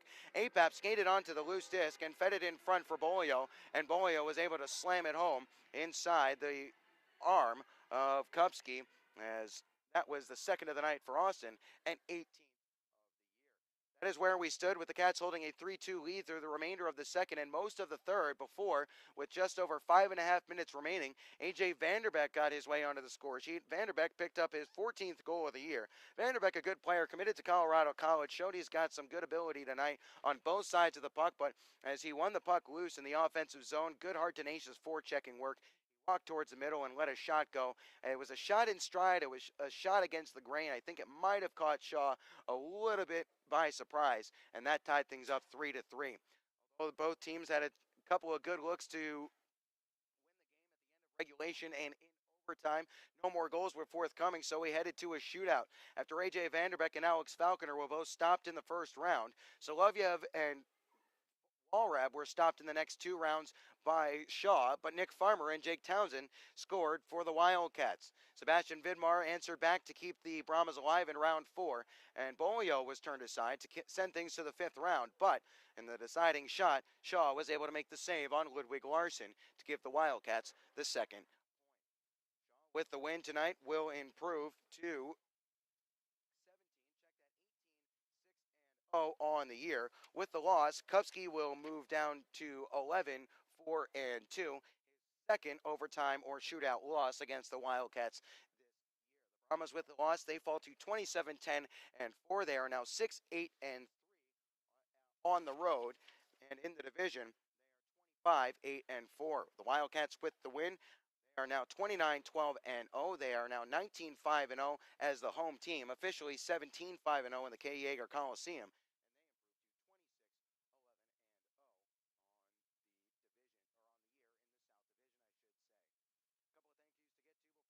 Sign off here, and a reminder that the Wildcats are off this weekend, so no broadcast until next Friday, February the 13th, when the Wildcats open up a 2-game set against the Odessa Jackalopes. Now, don't forget, kids 12 and under will get a free Wildcats t-shirt on Friday night, courtesy of Digital Deviants, and then Saturday, all fans can take advantage of a 2 for $20 ticket special to honor Valentine's Day. So we'll see you at the KYC for those. If you can't make it to the KYC, FastHockey.com and the Wildcats Broadcast Network.